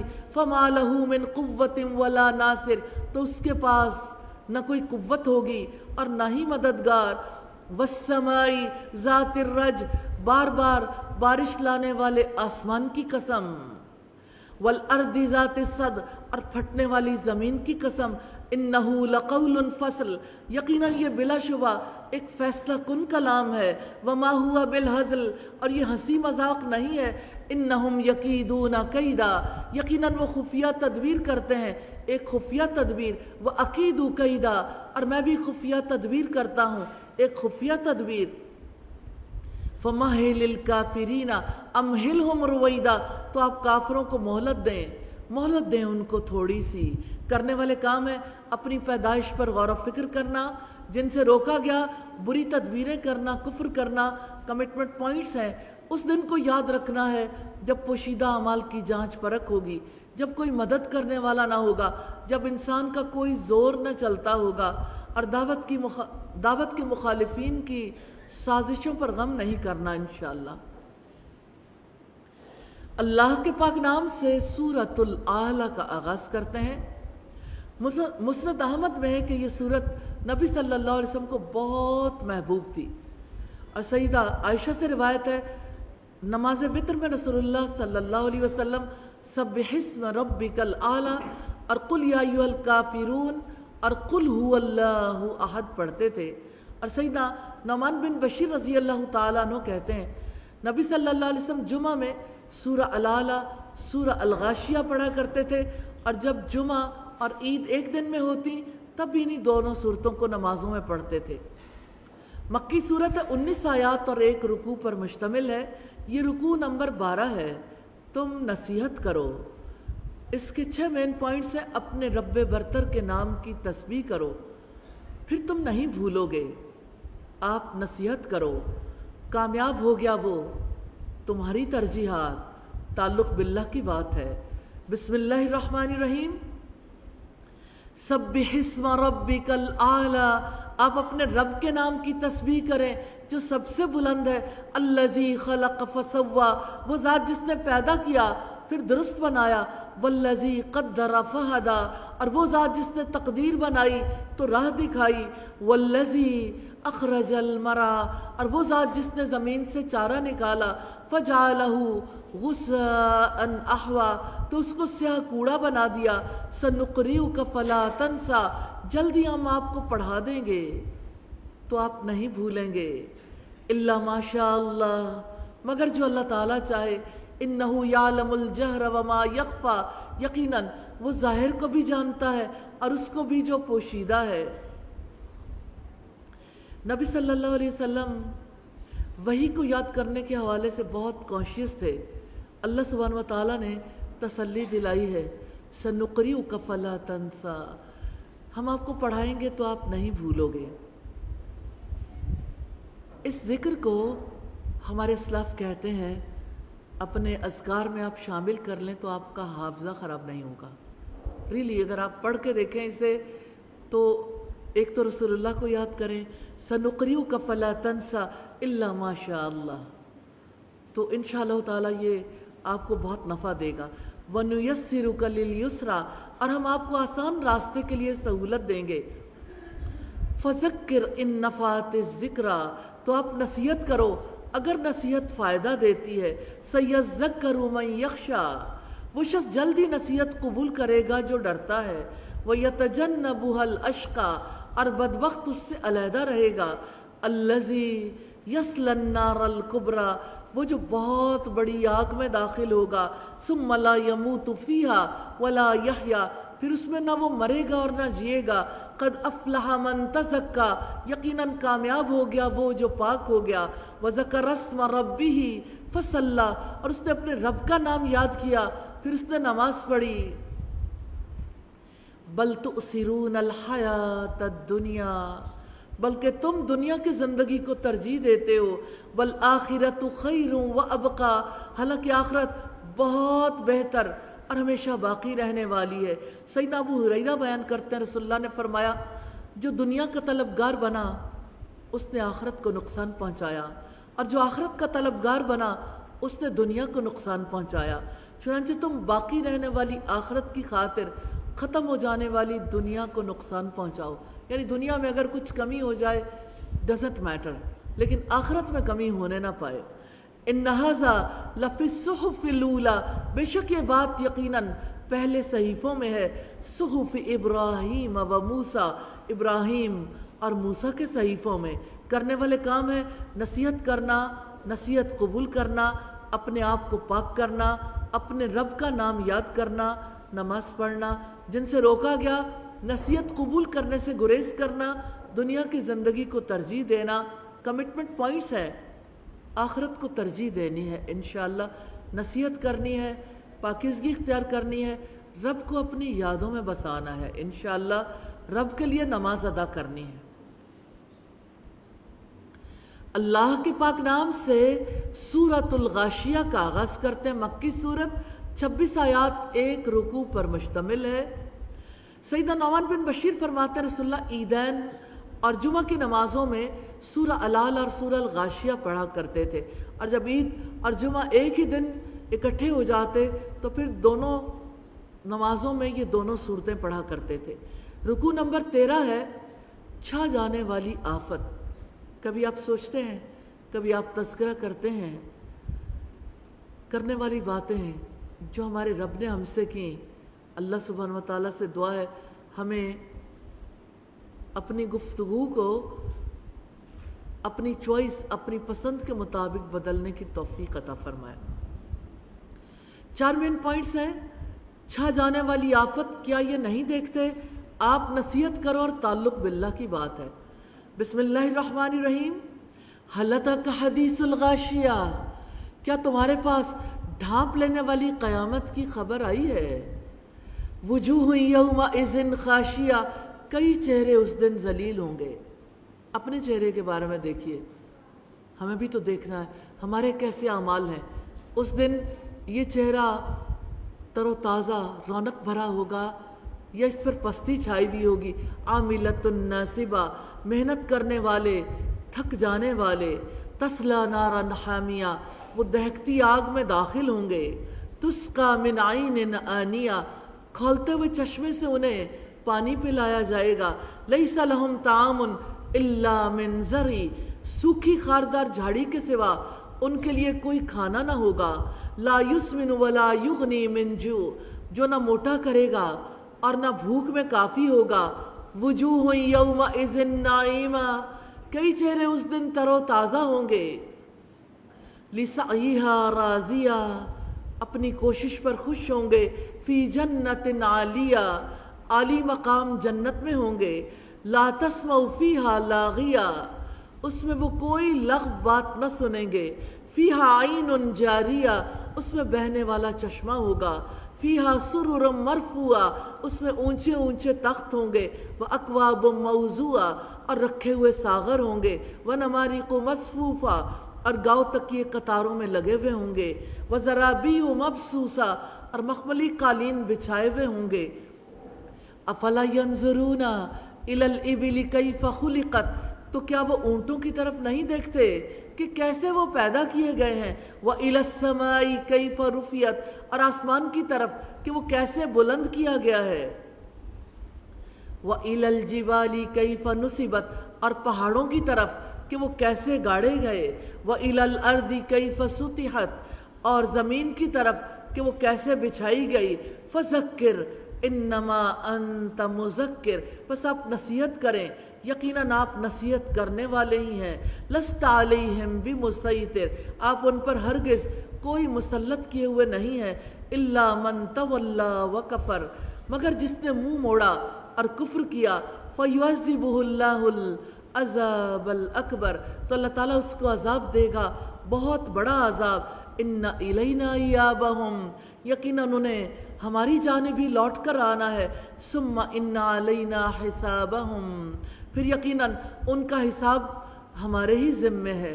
کرنے والے کام ہے غور و فکر کرنا، نصیحت کرنا، جن سے روکا گیا منہ موڑنا، انکار کرنا، کمٹمنٹ پوائنٹ ہے، نصیحت کرنی ہے انشاءاللہ۔ اللہ کے پاک نام سے سورۃ الفجر کا آغاز کرتے ہیں۔ مکی سورت ہے، 30 آیات اور 1 رکوع پر مشتمل ہے۔ یہ رکوع نمبر 14 ہے۔ انسان کا حال یہ ہے، 5 مین پوائنٹس ہیں۔ کیا کسی عقل والے کے لیے نشانی ہے؟ تم نے دیکھا نہیں تمہارے رب نے کیا برتاؤ کیا؟ انسان کا حال یہ ہے۔ اس دن انسان کو سمجھ آئے گی، اور تعلق باللہ کی بات ہے۔ بسم اللہ الرحمن الرحیم۔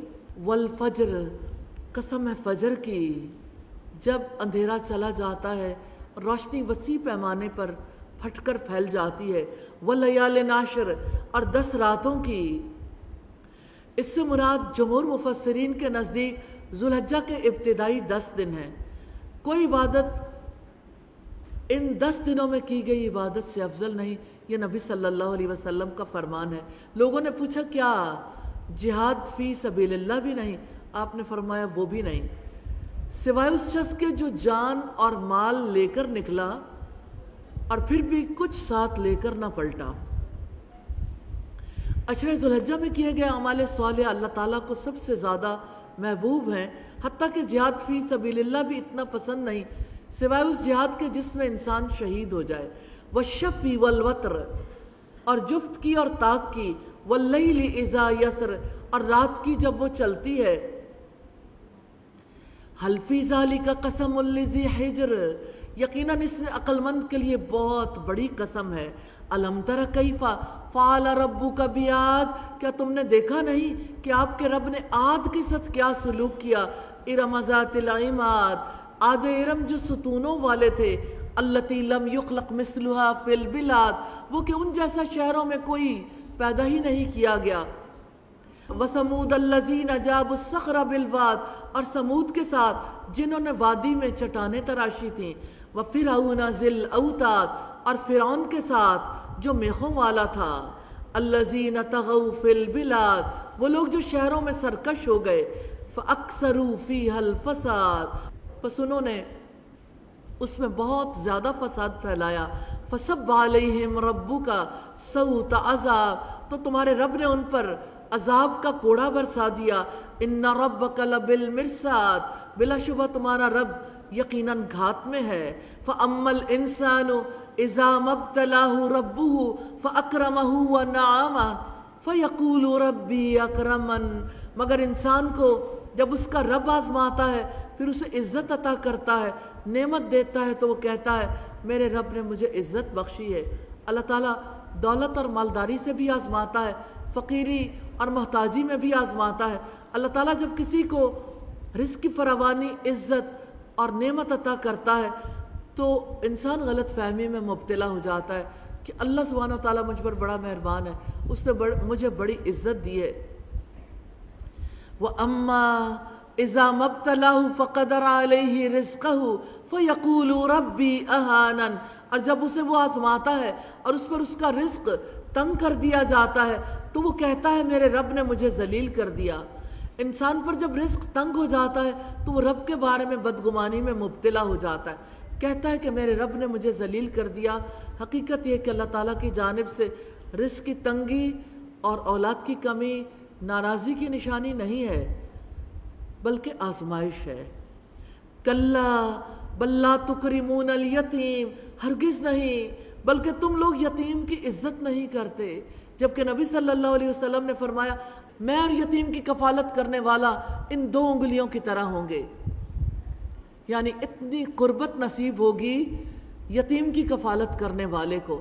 وَلَا تَحَاضُّونَ عَلَىٰ طَعَامِ الْمِسْكِينِ، اور مسکین کو کھلانے پر ایک دوسرے کو ابھارتے نہیں ہو۔ وَتَأْكُلُونَ التُّرَاثَ أَكْلًا لَمًّا، اور تم میراث کا سارا مال کھا جاتے ہو، سب سمیٹ کر کھانا۔ وَتُحِبُّونَ الْمَالَ حُبًّا جَمًّا، اور مال سے تم محبت رکھتے ہو، بہت زیادہ محبت کرنا۔ کلا اذا دکت الارض دکن دکا، ہرگز نہیں جب زمین کوٹ کوٹ کر ریزہ ریزہ کر دی جائے گی۔ وجاء ربک والملک صفا صفا، اور تمہارا رب آئے گا اور فرشتے بھی صف در صف آئیں گے. وَجِيءَ يَوْمَئِذٍ بِجَهَنَّمَ، اور اس دن جہنم کو لایا جائے گا. وہ کوئی چھوٹا سا مقام، چھوٹی سی چیز نہیں ہے. اللہ سبحانہ و تعالیٰ اتنی بڑی جہنم کو، جہاں پہلے آنے والے بعد میں آنے والے سب اکٹھے کر دیے جائیں گے. اس دن کیا ہوگا؟ یومئذ یتذکر الانسان وانیٰ لہ الذکریٰ، اور اس دن جہنم کو لایا جائے گا. اس دن انسان نصیحت حاصل کرے گا، اور اب اس کے لیے نصیحت کہاں؟ سیدنا عبداللہ بن مسعود بیان کرتے ہیں کہ رسول اللہ نے فرمایا اس دن جہنم کو لایا جائے گا، اس کی 70,000 لگامیں ہوں گی، اور ہر لگام کے ساتھ 70,000 فرشتے ہوں گے جو دوزخ کو کھینچ رہے ہوں گے. اس منظر کو دیکھ کر انسان کو بہت ندامت ہوگی، لیکن اسے کوئی فائدہ نہیں ہوگا. یقول یا لیتنی قدمت لحیاتی، وہ کہے گا کاش میں نے اپنی زندگی کے لیے کچھ آگے بھیجا ہوتا. فَيَوْمَئِذٍ لَا يُعَذِّبُ عَذَابَهُ أَحَدٌ، چنانچہ اس دن اللہ تعالیٰ کے عذاب جیسا کوئی عذاب نہ دے گا. وَلَا يُوثِقُ وَثَاقَهُ أَحَدٌ، اور نہ ہی اس کے باندھنے جیسا کوئی باندھے گا. یا ایتھا النفس المطمئنہ، اے اطمینان والی جان. اس سے مراد ایمان اور اخلاص کے راستے پر چل کر اطمینان حاصل کرنے والی روح ہے.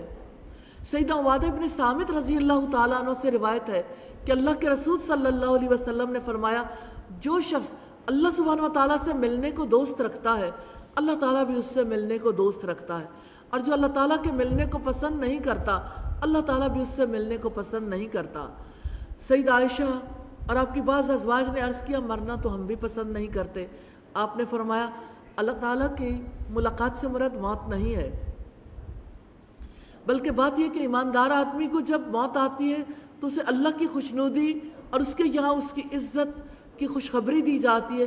اس وقت مومن کو اس سے زیادہ کوئی چیز عزیز نہیں ہوتی جو اس کے آگے یعنی اللہ سے ملاقات اور اس کی رضا اور جنت کے حصول کے لیے ہوتی ہے. اس لیے اللہ تعالیٰ سے ملاقات کا خواہش مند ہو جاتا ہے، اور اللہ تعالیٰ بھی اس کی ملاقات کو پسند کرتے ہیں جو اس سے ملنا چاہتا ہے. اور جب کافر کی موت کا وقت قریب آتا ہے تو اسے اللہ کے عذاب اور اس کی سزا کی بشارت دی جاتی ہے.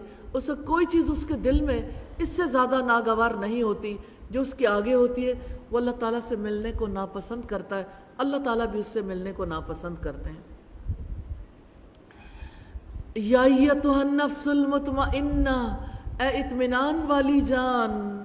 ارجعی الی ربک راضیۃ مرضیہ، اپنے رب کی طرف لوٹ آؤ راضی ہونے والی، پسند کی ہوئی ہو. فادخلی فی عبادی، میرے بندوں میں شامل ہو جاؤ.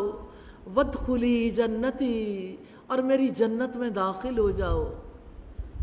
اللہ سبحانہ و تعالیٰ سے دعا ہے موت کے وقت فرشتے ہمیں اسی طرح سے بشارت دیں، اور ہمیں زندگی میں جہانوں کا بادشاہ ایسے کام کرنے کی توفیق عطا فرما دے.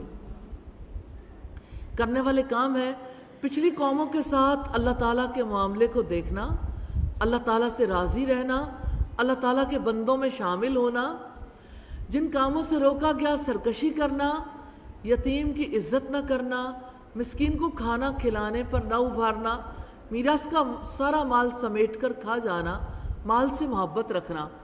ہمارے یہاں خواتین کو، بیٹیوں کو، اور خاتون کسی بھی روپ میں ہو اسے حصہ دینے سے گریز کیا جاتا ہے. اگر کسی کا والد فوت ہو جائے تو وہ اپنی ماں اور بہنوں کو ساتھ لے جا کے سب سے پہلے ان سے اپنی وہ پراپرٹی جو سب کی ہے اپنے نام لگوا لیتا ہے. عدالت میں جا کے اس کا سب سے پہلا کام یہی ہوتا ہے.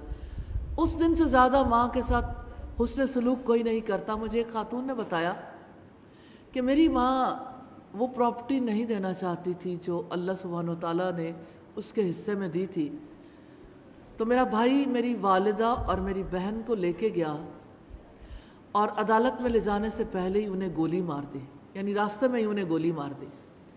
ہمارے یہاں مجبوراً اگر کسی کو حصہ دے بھی دیا جاتا ہے تو پھر بول چال بند کر دی جاتی ہے، پھر تعلق نہیں رکھا جاتا.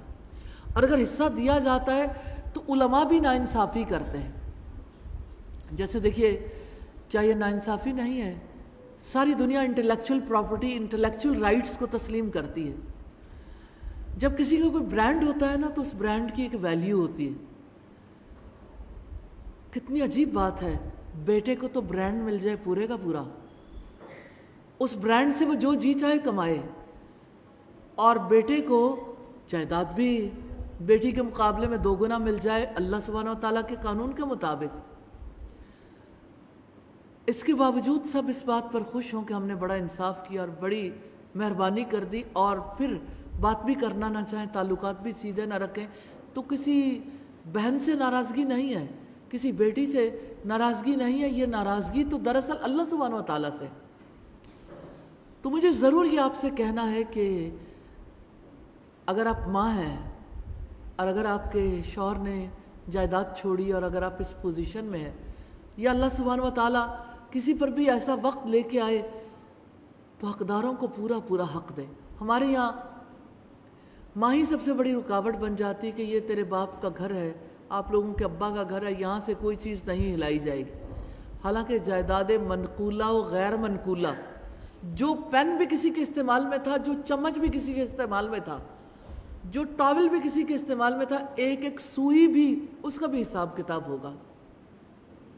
لوگ کس طرح سے سمیٹ کر مال کھا جاتے ہیں، اللہ سبحانہ وتعالیٰ نے اس صورت میں واضح کیا ہے. کمٹمنٹ پوائنٹس ہیں. اللہ تعالیٰ کے پسندیدہ بندوں میں شامل ہونے کے لیے یتیم سے عزت کا سلوک کرنا ہے، اور یتیم کی عزت یہ نہیں ہے. معذرت کے ساتھ ہمارے یہاں جو آرفنیجز ہیں، کتنی جگہیں ایسی ہیں، آپ بھی دیکھتے ہوں گے، روز پوسٹیں، روز جو ہیں وہ ایسی چیزیں جو ہیں وہ فیس بک پہ لگائی جاتی ہیں، انسٹا پہ لگتی ہیں، جہاں یتیم خانے میں کسی کو لے جایا جاتا ہے اور وہاں جا کے تصویریں بنائی جاتی ہیں اور پھر وہ اپلوڈ کی جاتی ہیں. کیا عزت رہ جاتی ہے اس بچے کے چہرے کی، جس کو آپ ثابت کرتے ہیں تو میرا مال کھا رہا ہے، تو میرا مال کھا رہا ہے، تو فلاں کا مال کھا رہا ہے. اور اب سوچئے، بزرگوں کو صرف اتنا کہہ دینا کافی نہیں ہے کہ یہ ان سے ہمیں محبت ہے، یہ ہمارے ہیں. آپ جب ان کے پاس جاتے ہیں، انہیں کھانا کھلاتے ہیں یا انہیں کہیں لے کے جاتے ہیں، ان کی تصویریں کھنچوا کے جب اسے اپلوڈ کرتے ہیں، تو سوچئے ان بزرگوں پر کیا بیتتی ہوگی جنہوں نے دنیا بھر سے چھپا رکھا تھا اپنی اولاد کی اس ناانصافی کو، جس اولاد نے انہیں اولڈ ہوم میں پہنچا دیا.